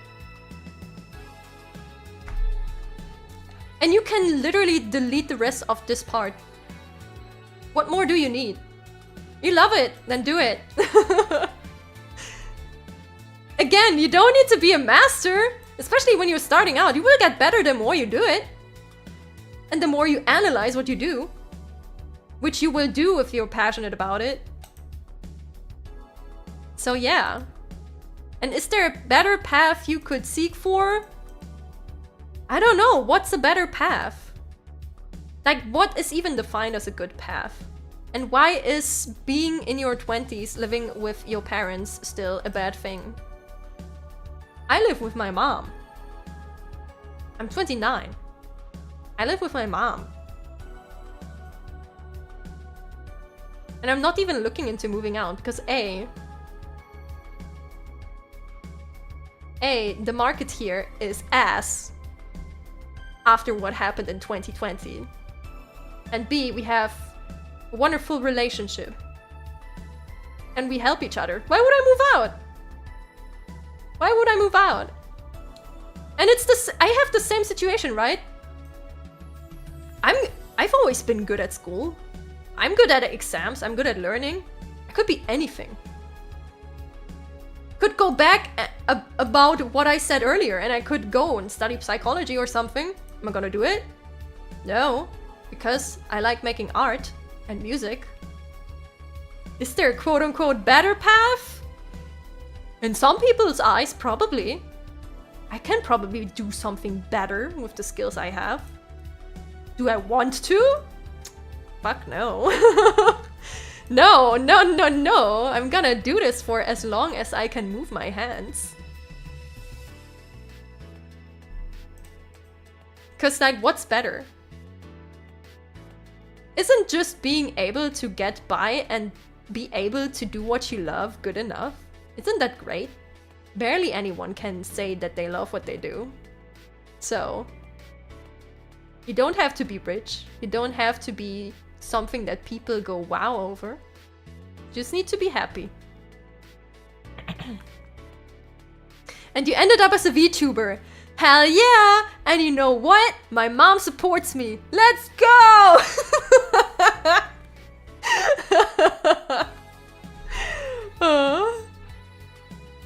She even respects it when I say, Mom, I'm raiding.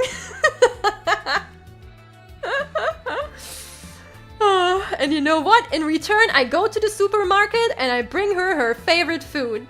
And that's the kind of relationship we have. And that's great. You could be anything, and becoming a pink VTuber was a good start.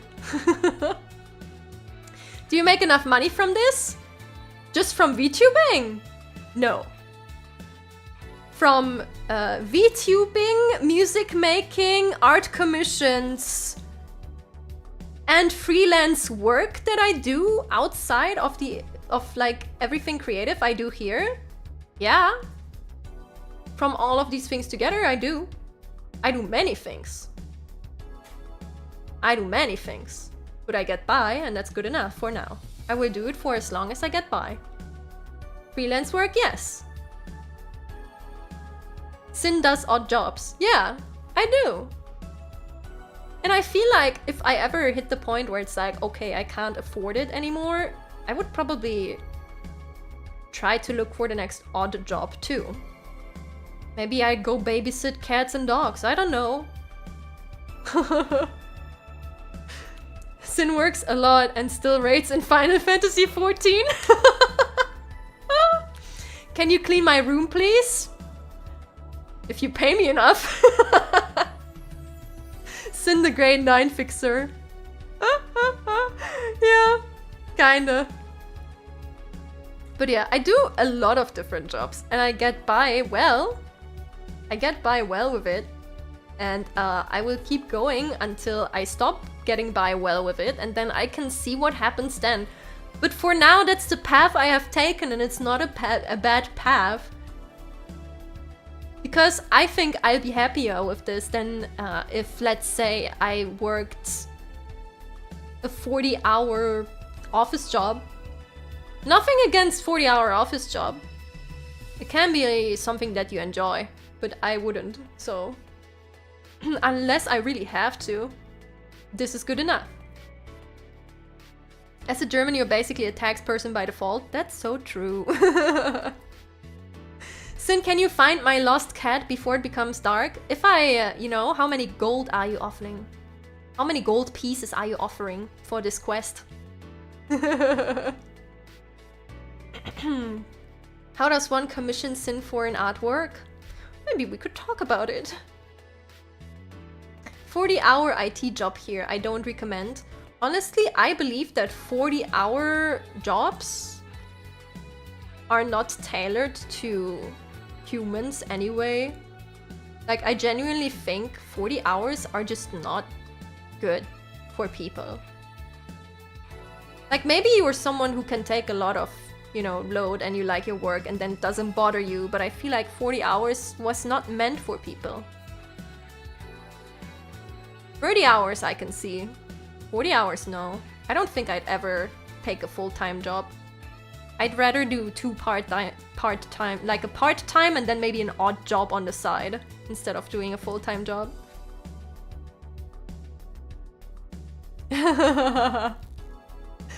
VTubers, the VTubers. I work at an office to afford my music hobby and VTubers. Nice. Nice. Amazing. Yeah, I mean, that's also it's also a reason to go to work. You go to work to pay your bills, and then you also go to work to afford what you like and your hobbies. Daily family business here, not recommended. Yes, it is more than 40 hours. That's so crazy. I can only afford to make small commissions. My income is $30 a month. From commissions you do for others, or from when you want to commission someone? I'll give you all my money if you teach me how to be as cool as you. You can't be me, but I can't give you advice. Oh. Just your general income. I understand. It's like school life. It's like back in school life. You need to save up 5 months to afford something. You know what else is crazy? That's right, near lore. That's so true. To be honest, 40 hours a week is not the worst I had in my life. Used to work 68 hours a week. What? Oh my god. I worked 40 hours a week in my internship at a game company. I hated it. Well, I enjoyed working at the game company, right? But it was so awkward because they wanted you to like track your time and on every task you do with like Jira tickets. Jump scare, by the way. Jira jump scare. And it's like sometimes there's barely, like there's no tasks to do, or it's idle tasks where you don't have the sources for, and they would just ask you to do stuff. And it's like, they even had a talk at some point where it's like, hey, try to fill your tickets with actual tasks, even if it's just off tasks, so you're working all the time. And it's like, well, that's not how it works realistically. Unless you have like a bunch of stuff you need to catch up on, usually you will have at least some like time that is in like where you don't really have a task in between. Maybe you're waiting for someone and it's like, what do they want from you? Like, humans usually don't work on 100% for 8 hours straight. It's so weird. And then, well, I did my internship, and after I was done with the internship, I was so glad when I walked out of there, because I was so sick of doing 40 hours a week. I was so sick of that, and you know, the worst thing is, I actually like took damage, like physical damage from that time too. The whole issue where like my nerves sometimes get stuck in my arm, that started when I did that 40-hour-a-week internship. And it's like, I already thought humans are not made for 40 hours a week, but now it's like, well, I don't know. I really think humans are not made for 40 hours a week. And it's like, it's really funny, right? Because I turned around and the lead artist of the game studio was already wearing like an arm brace because of carpal tunnel syndrome. And it's like, humans are definitely not made for this.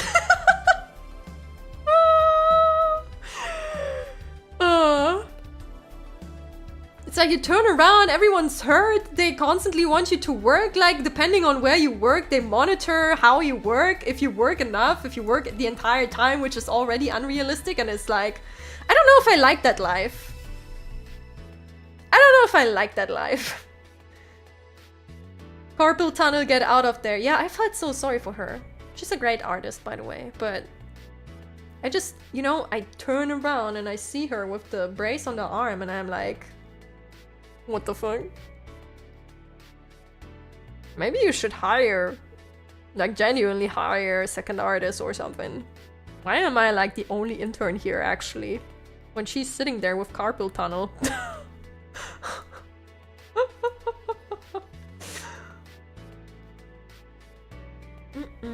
Maybe it's a detail work thing. I did labor all day and I'm fine. I mean, it definitely also depends on what kind of person you are and like how strong your body is. You might not be affected by that much. Again, might be okay for you. But I feel like a lot of people struggle with the 40-hour week. They're like they're so exhausted by the end of the week. So it's like, yeah, I'm not a fan of even the thought of working for 40 hours again. Would I do it if I'm struggling and I need to? Yeah, it's not like I have much of a choice then, but do I endorse it? No. No, I do not endorse it. I don't think 40 hours are good for humans, generally speaking. If you can take it, wonderful. A lot of people cannot take it.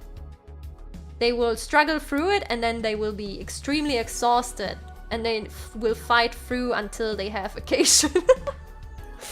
Aww. We should include wrist stretches in the stretch reminder. That should be part of stretch, yeah. I have carpal tunnel, I just don't have to work too much. Be careful, Ederi. Take care of yourself. Can easily get out of hand. Anyway, was that too real? I'm sorry if that was too real. I tried to like keep streams more as a distraction and now I kind of went into real life a lot. I hope it doesn't bother you. And let's be honest, the effective work in those 40 hours could probably be done in less time. That's exactly what I mean! If they spend less time forcing you to stay there 8 hours a day and you had more intensive work time for less hours, you would get the same amount of work done. That's what I think.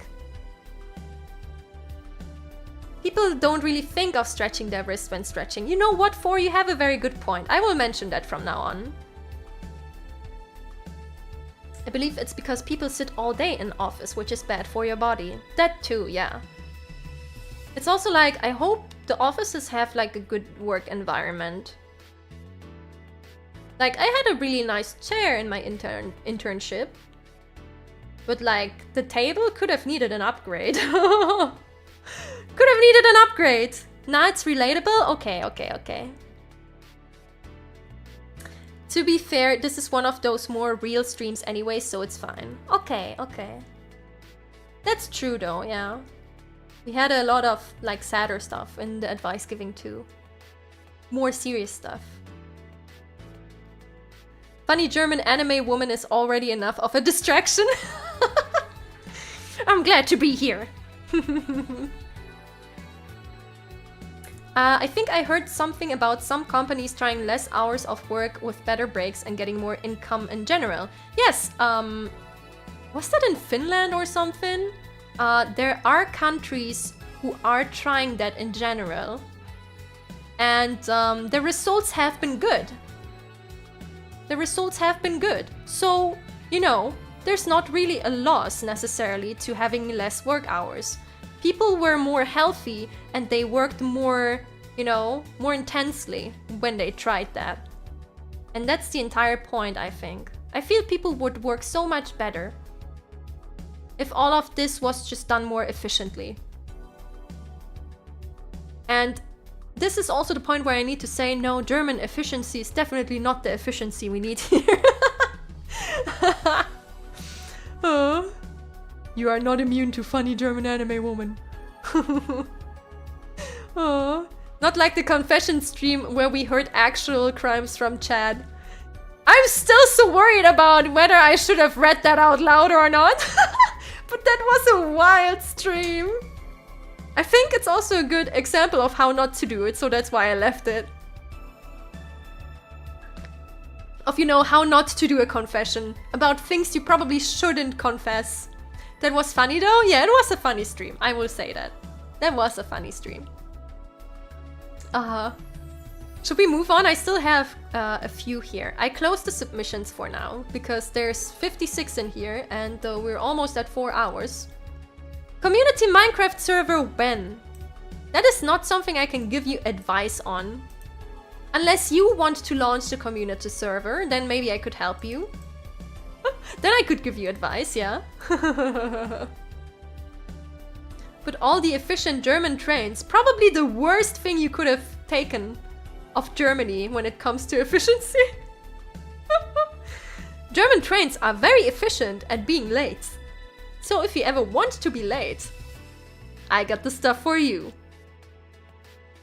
How to deal with narcissistic parents. Oh, you don't.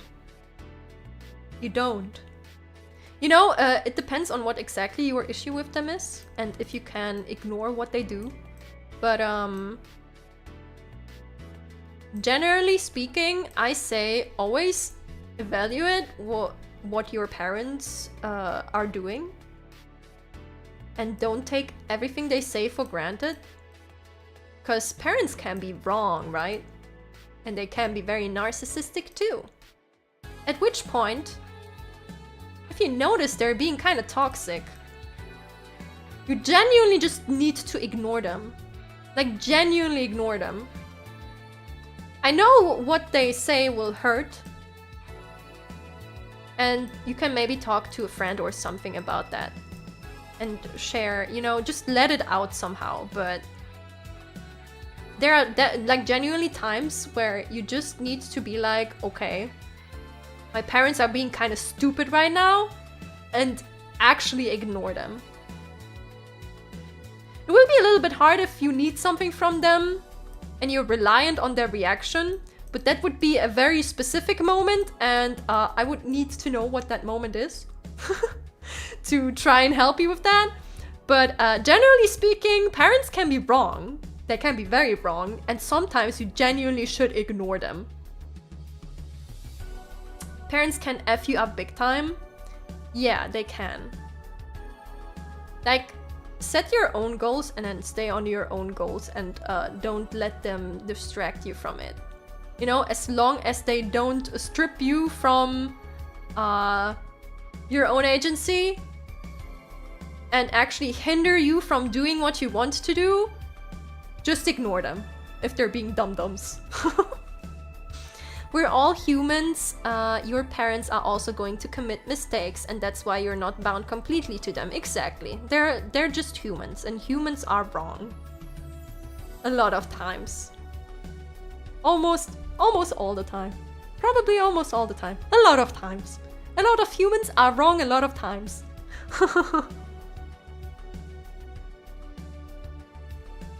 Don't mention our trains, says the one who works as an engineer at the Deutsche Bahn. Oh, boy! Oh my god. Sometimes, yeah, exactly what Arkar says. Sometimes you have to let them deflate their moment. They will spill mean shit at you. It's sadly where you have to have a thick skin and just, you know, just let it rain down. Let it rain down, and then just be angry if you have to be angry. Blow off some steam and then just do your thing. Like, I love my mom so much and she's such a great mother, but even she had moments where I was like, okay, whatever the fuck you say, I'm just gonna pretend this didn't happen and go to my room. I'm gonna come back out tomorrow and then I will just pretend you never said that.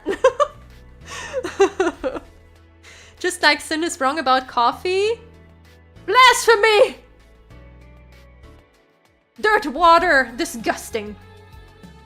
Disgusting. My parents didn't allow me to have a lock on my door and barged into my room without knocking, so I started stripping naked in my room, and they started knocking and waiting for permission after that. You know what? That's genius though. Make them so comfortable that they won't do it again. That's good. That's good advice. Make them so uncomfortable that they don't want to do it anymore.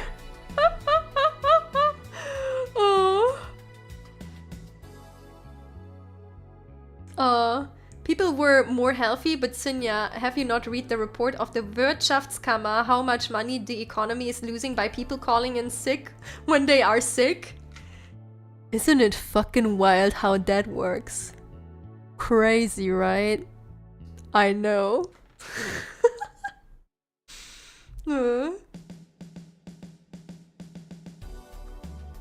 also sometimes there are moments where parents just need a genuine talk. Like sometimes parents will just not see what they do wrong until you sit down and you genuinely just have a talk with them about how you feel about what you're doing. If they dismiss you, then you can still throw hands and be like, you just throw your hands in the air. Don't actually throw hands in their face. Just throw your hands in the air and then be like, well, you do you, I do I. But then you leave. But that, like, communication can help a lot of times too. What's the next thingy? When a girl says no, does it mean yes or no?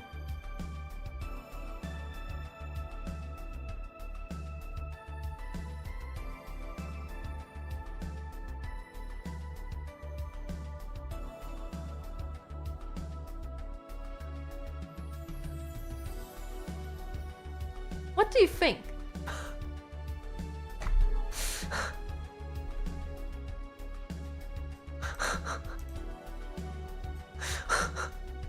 Are you lost?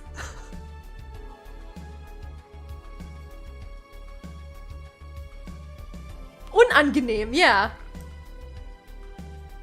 We need context, yes, but actually, you know what? We don't even need context. If someone says no, it doesn't matter who it is or what gender they have. It does in fact mean no.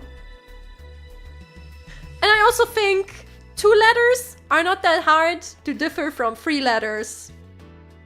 So if you don't get that, maybe get your eyes checked. Maybe you read an additional letter sometimes on accident, you know, it can happen. Get your eyesight checked. What if they say, no, baka?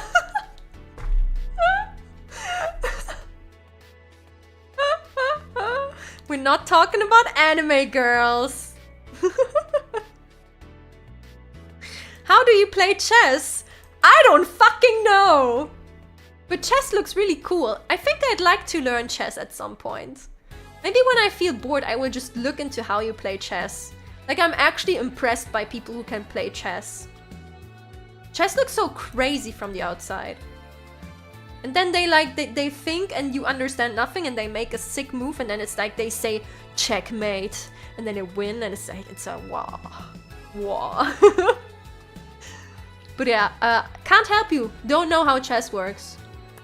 But there are resources out there. If you enter chess tutorial on YouTube right now, you can probably learn it. By the way, that's how I learned how to read notes.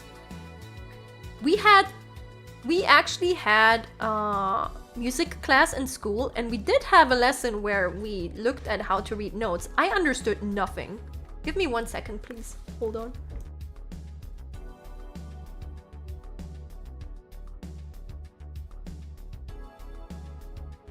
Okay, there we go. We had a lesson on how to read notes. I understood nothing. Then years later, I'm like, maybe I should read how... I should learn even how to read notes. Pulled up a YouTube video that was 15 minutes. Some German dude who just filmed himself explaining how to read notes. 15 minutes. I can read notes now. So yeah, basically just look for a resource that is easy for you to understand. You can learn anything. If you find the right person, you can learn anything. Sin, you know perfectly well that no doesn't always mean no, like when you ask her if she wants fries.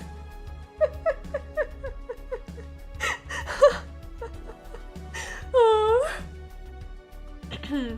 Okay, let's say it's about food, right? Let's say it's about food. And you get like a no or something, you know? Then maybe just bring some extra fries. But don't push the person. Just leave the fries. Standing somewhere, menacingly. If they really want the fries, they will take the fries. There you go. Can you read Bassschlüssel though? No, I can't. I can read notes though. Leave the fries like bait? Yeah! Think of a cat! Thanks to the random Indian guys who helped me with math during college. Dude, they're so good. when you open a tutorial video and it's an Indian guy speaking with a bad quality mic, you know that you will actually learn how to do the thing. You know it will actually help. Oh.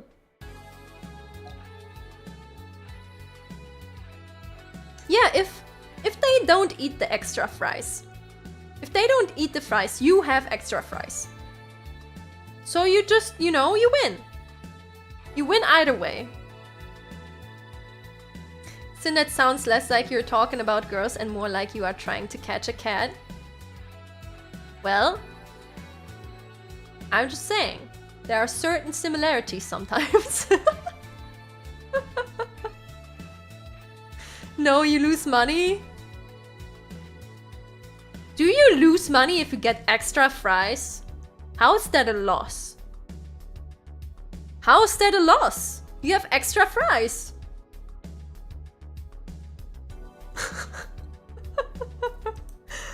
Anyway. Cinnia has spoken, exactly. I get extra calories. True, but they're tasty at least.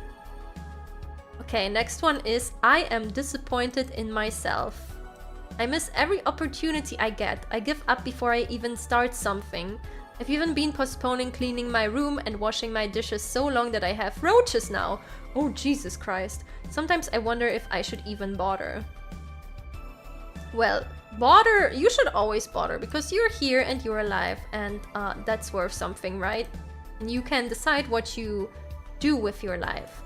And I understand that you're disappointed in yourself, but you might have to be, you know, you should be kinder to yourself.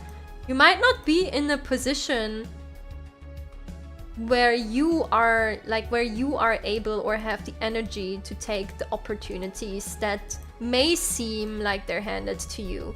You know, what you can do is, well, you can try if you get yourself up to do it and try aiming for it. But even if it doesn't work, you did the best you could at the time and that's good enough. And if you don't do it because you can't find the energy to do it at the time, then you didn't have the energy and you shouldn't beat yourself up for it. You're not gonna die from missing an opportunity, right? There's gonna be other opportunities. But you should first, you know, do like small steps and get yourself off the ground. You know, your first goal shouldn't be, oh, I'm gonna take the next big opportunity. No, your next goal should be, I'm gonna wash my fucking dishes. You shouldn't aim for the next big job, you should wash your fucking dishes. And that's the task that you should take on now. Just think of the dishes and don't think about your entire life at the moment. Just focus on doing the dishes. You know, when you wake up, I like to do this when I'm overwhelmed. Sometimes, take a post-it note. Take like a sticky note. And note down what you want to do for the day. Try to stay realistic. And even then, if you don't manage to do everything, if you just manage to do one thing on your sticky note, that's good enough. That's good enough for the day. But break what you want to do down in tiny little steps. Like, I don't know. You could get an opportunity, or you want to get an opportunity. Write down the first step on your sticky note. It could be something like, oh, I need to answer this email. Put on your sticky note that you want to answer an email today. Don't immediately pressure yourself with, oh, I need to get that opportunity. Answer the mail. Wash your dishes. Clean your room. And kill the fucking roaches. The most important part, get rid of the roaches. Tiny little beasts. What was the question again? It was, I am disappointed in myself. I miss every opportunity I get. I give up before I even start something. I've even been postponing cleaning my room and washing my dishes so long that I have roaches now. Sometimes I wonder if I should even bother. That was the text. Oh, it's yours. Oh. Well, first first of all, I'm sorry that you're feeling that way. But again, I feel like you're expecting too much from yourself, and then you're disappointed in yourself, and I understand that feeling. But try to break down what you're doing for the day into tiny goals on like a post-it note, and then try to do like 1 or 2 things of that. And then, you know, from there you can go further. Don't overwhelm yourself. A lot of times when we don't do shit and we get frustrated, it's just because we overwhelmed ourselves. We have so much in front of us that we don't even know where to start. I'm off my meds right now, maybe that's why. I mean, that's certainly also why, definitely. But if you know you're off your meds, be especially kind to yourself. Because you can't function the way you usually do. Why do you expect yourself to function as you usually do when you can't? If you saw someone else being in, like, ask yourself if you saw a friend of yours being in the same situation as you right now, and you saw this text from them, and they were also off their meds too at the time. It's like, what would you say to them? Would you start insulting them? Would you say you're disappointed in them? No, you wouldn't. You would try to cheer them up. You would also tell them, hey, maybe start with the dishes. You wouldn't like punch down on them. So don't do that to yourself. Treat yourself more like a friend. Looking forward to getting new ones this week because I haven't been able to sleep more than 5 hours recently. Yeah, like listen to, just to read what you're writing, right? Just think about that. If you're not able to sleep for more than 5 hours, you don't even need to have, like, you don't even gotta be in depression or need meds or anything. Anyone who wouldn't get more than 5 hours the entire time would not be able to function to their full capabilities. So don't beat yourself up. It will get better again. But right now, be a little bit kinder to yourself. We usually show all the love we have for other people, but we rarely remember to show the same love to ourselves. That is, yeah, that just summarizes it perfectly. We'll be so mean to ourselves all the time. We're like, wow, you're shit, you suck, your art sucks, what you do suck, what do you do with your life? And it's like, well, if your friends said that about themselves right now while you're next to it, would you tell them to go fuck themselves or something? No, you wouldn't. You wouldn't tell them, yeah, you fucking loser, you suck. No, you wouldn't say that to them. You wouldn't say that to your friend that you like. So yeah, it's okay to not be well. And it's okay to miss opportunities if you don't feel well. There will be next ones. You have to work on feeling better first. If we're gaming, maybe? I mean, sure, if you're gaming, call your friend a loser, I guess. No, don't actually do that. That's toxic. You shouldn't ever call your friend a loser. But yeah, that's what I would say. Break your tasks down into tiny steps on a post-it note and try to do 1 during the day. Don't expect the world from yourself. Yeah, what Backseating says, the fact that you are here asking this, it already shows that you want to change. That is already something positive. This already deserves your love. Yeah.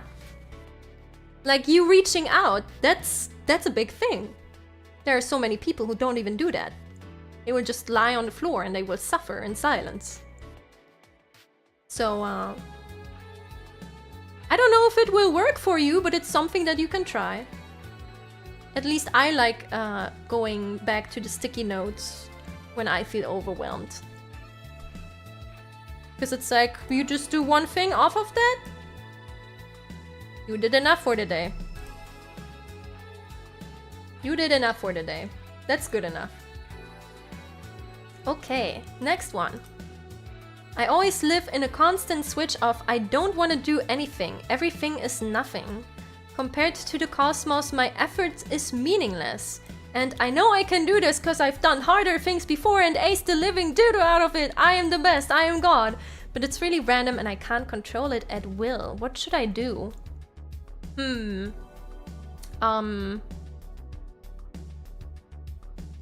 would almost say accept that about yourself. It might just be how you are wired. It might be how your brain works. You will have phases where you hate your life and everything. And that will be a phase where you should be kinder to yourself, just like what we talked about right now. And then there will be phases where you will be like, oh, I am the god of the universe. I am the best around. And that's when you can pop off and you do your work and you do it great and you do all the things you ever wanted to do before you crash back into the, well, the existence of life means nothing. And maybe that's okay. Maybe you're just someone who works that way, who goes up really high and then crashes low and you need some time to recover. So be friendly to yourself. Be friendly to yourself when that happens. It's not necessarily something you can entirely change about yourself. You can work a little bit against it, I guess. Again, you can try using techniques that make your tasks and days a little bit more easy, a little bit easier, a little bit less overwhelming when you're on the low points. But some people just work that way. Actually, I don't have it exactly that way, but I'm somewhat similar in a manner that I will have, like, my status is like a roller coaster. It's like I'll have times where I'll be extremely motivated and I do 5 projects at the same time and I will get through with all of them. And then I will have times where I don't want to do anything. Where I'm just like, why am I doing anything of this? And it will be for a while and then it goes up again and it's like, I'm making 10 covers. Let's go, bitches! And it's okay, as long as you're aware of it and you're not like hating on yourself for being that way. Just know how you work and then treat yourself accordingly. But yeah, it's not, you might just be working that way. That might just be how you work, and that's okay. Just learn when you should handle what and which way. VTubers aren't real, they are the figment of my imagination. True. True, I'm not even really here. You close your eyes 5 times. At the correct interval, I will disappear. Do you have a sticky note saying that you shouldn't spill water or kick the cat's food? No, I do not.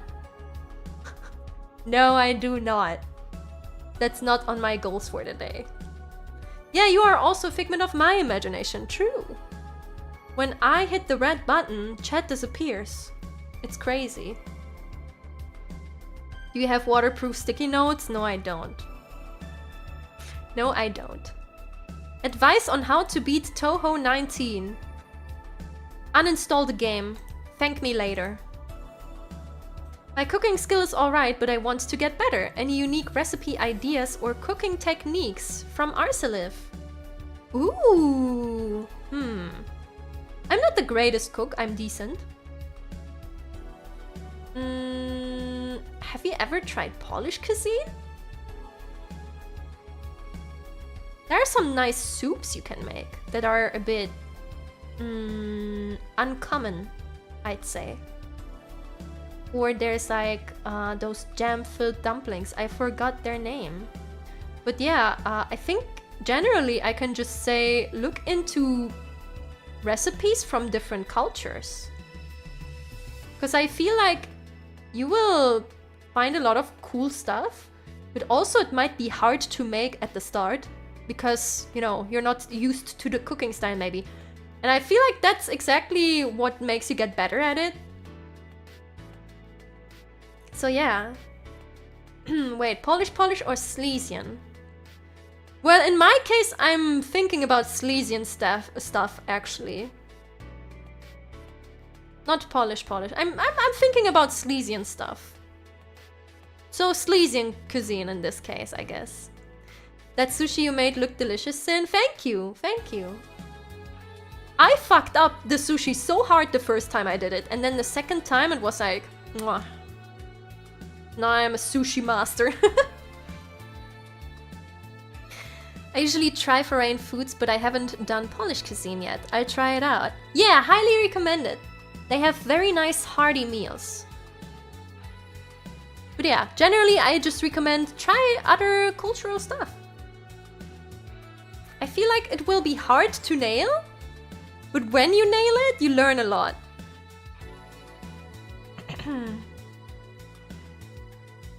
Any interesting ideas for the upcoming Cinnia presentation?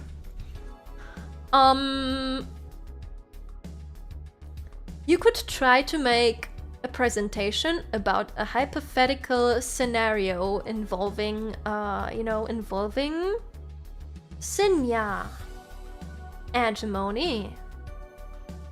Like, you could present a scene of bumping against someone in the metro, and then they're about to attack you. But how do you use the situation? That's right. You pull out your phone, you put up the karaoke stream. The person happens to like the song, you like the song, you two talk and then become friends. Oh my god. Oh. I like how this is, you know what guys, this is the official copy pasta now. This is the copy pasta for this channel now.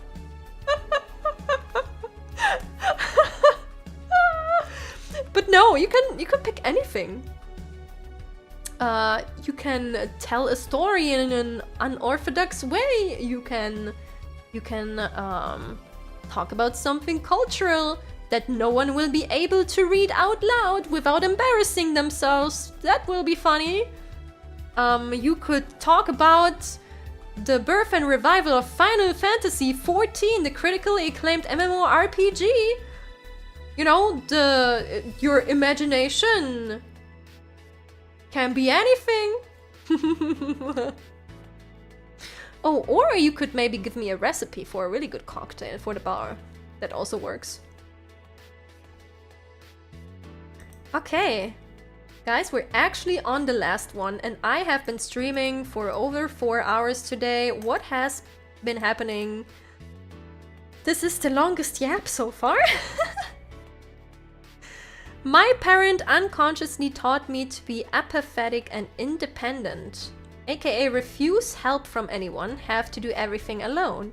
And now I feel annoyed at anyone who asks me for help because I can do it alone. Why would they need help? Or I never asked them for help, why would I help them now? But also a part of me thinks logically, not emotionally, that if I help them, they won't turn out like me. It's not like I don't know what to do, but I feel changes might be needed. I feel you just answered that yourself. I agree. I don't feel like it's a good mindset to help, to have. It's a bad mindset to help. Don't help anyone ever. No, it's not a good mindset to have, which you pointed out there. But it sounds to me like you already know that it's not a good mindset to have. To have. So you already know what is wrong, and you can work on it. English, Hilfe.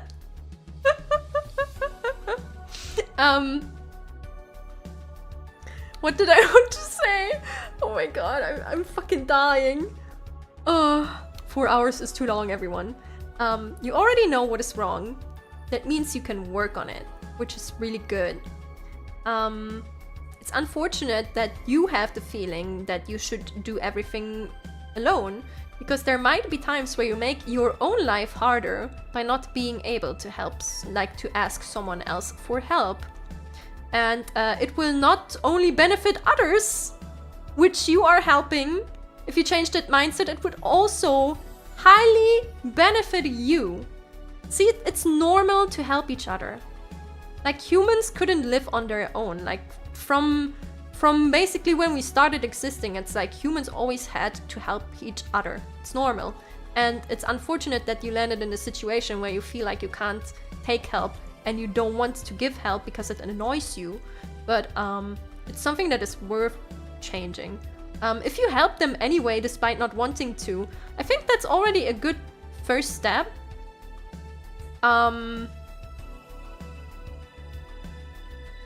Maybe don't think as much. Maybe don't think as much as how, you know, how you can just do it yourself and they should be able to do it too. Maybe think more about how it benefits the both of you. Maybe that will help a little bit with putting value into it. Maybe that makes it seem worth more to you. Because if someone helps you, well, if you don't have to do everything alone, you gain resources, you gain time. They might be able to do something in a way that you are not quite able to do the same way. You know, they could bring in a different perspective. And I mean, just saving time alone is worth so much. Time is worth so much. And then if you help them, they will be happy that you helped them. You did something good, right? And if you help them, they will also be happy to help you in the future. Maybe think more about how it's like a mutual beneficial thing if you help each other. Instead of, oh, I can do it. You should be able to do it too. Also gotta remember that everyone has different circumstances in life. Yeah, they might need more help than you, but I'm sure they would also be happy to help you in return. It's amazing how much you can already find solutions to your problems by simply writing them down. Yeah, I highly recommend journaling. If you're just someone who struggles with like feelings sometimes, I recommend journaling, because if you write it down and you find out what exactly bothers you and why, that helps so much. That helps so much. If you bring it on paper, it's just, you know, you have it black on white or whatever color you want. You could do it pink on white, I guess. But yeah, it helps to figure out what you want and what is wrong if you have it on paper and not just in your thoughts being messy and shit. Because you have to think about how to put it in a sentence. Missed a bit, so I catched up on ×2. The stream has a concerning amount of salt. Yeah, I noticed that too. He keeps coming back. But at least he solved the issue now. I love when you cuss in German. You have a very cute accent, thank you. Oh, you're really good at giving advice for your interest. Thank you, it means a lot. I wasn't sure if I would be good at it, but I really wanted to try. Because sometimes there's situations where, I don't know, even if it's something obvious, if you hear it from another person, I feel like it can help a lot. And I like to think about this kind of issues a lot.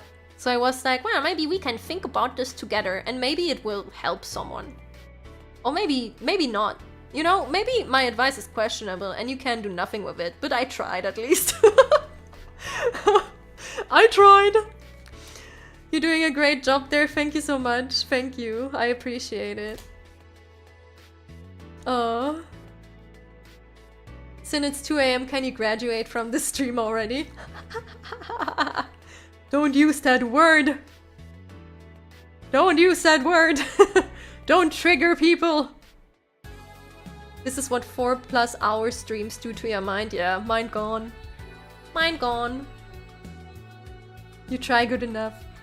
Thank you, thank you. You guys also add good stuff to it though, I will say. There are definitely things where it's like, I read them out and it's like, yeah. You summarized it well, or you had another tip that helped with the topic, which is really nice. It's a group effort. Back when I had hyperthyroid and was barely able to get up from the ground because of muscle weakness, my sister just told me to get up when I asked for help. I would not wish that upon anyone else. Oh my god. Whoa. I'm so sorry this happened to you. I'm so sorry you were treated this way.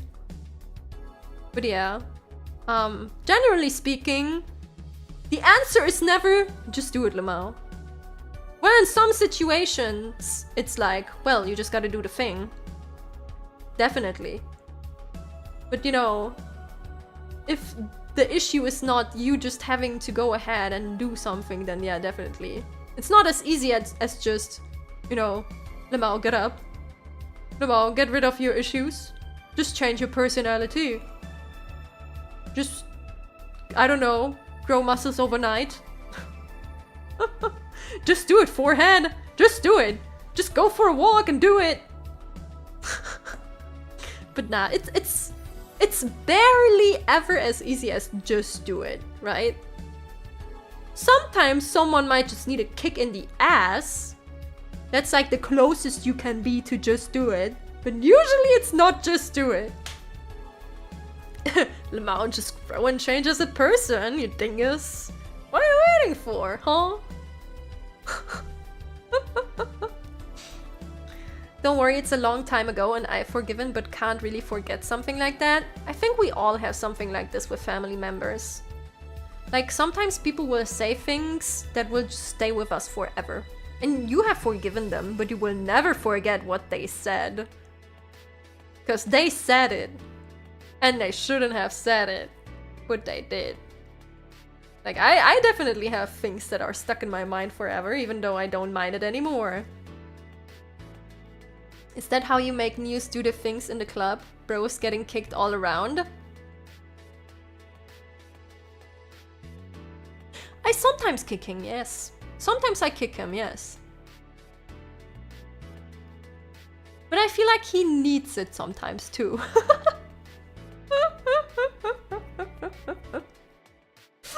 Then I will just remind him to do something.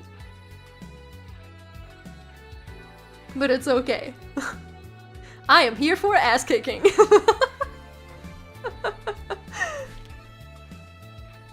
Violence is never the answer, Sin. It's a question, and the answer is yes. Hell yeah! Don't take that too hard. You know what? Understandable? Yeah. Let's just keep him away from alcohol? Oh, definitely. Oh, definitely. Only under strict supervision. But yeah. Whew, that was a lot of advice giving. We had funny things, we had mer salt, we had sad things, and we had questionable things. And I think it was overall an enjoyable stream and an enjoyable yapping session. And it's super late actually, the day is almost over. I will crawl back into my corner and work on stuff. Oh. So yeah, thank you everyone for joining me today. No, it has really been 4 hours, I was not joking. Thank you all for joining me today. I hope that maybe you could take away something from that. Maybe there was something that can help you a little bit, or maybe not. Maybe you were just here to hear me yap. That is also very possible. So, yeah. Thank you all for handing in your requests for advice. And I hope you have a good morning, day, or night.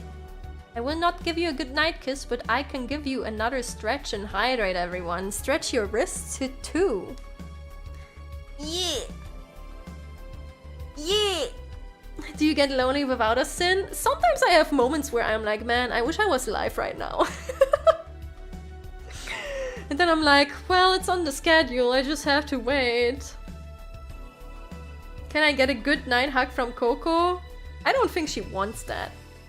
You can give her a treat though. You can give her a treat. Already installed FL Studio? Pog, let's go! Let's go!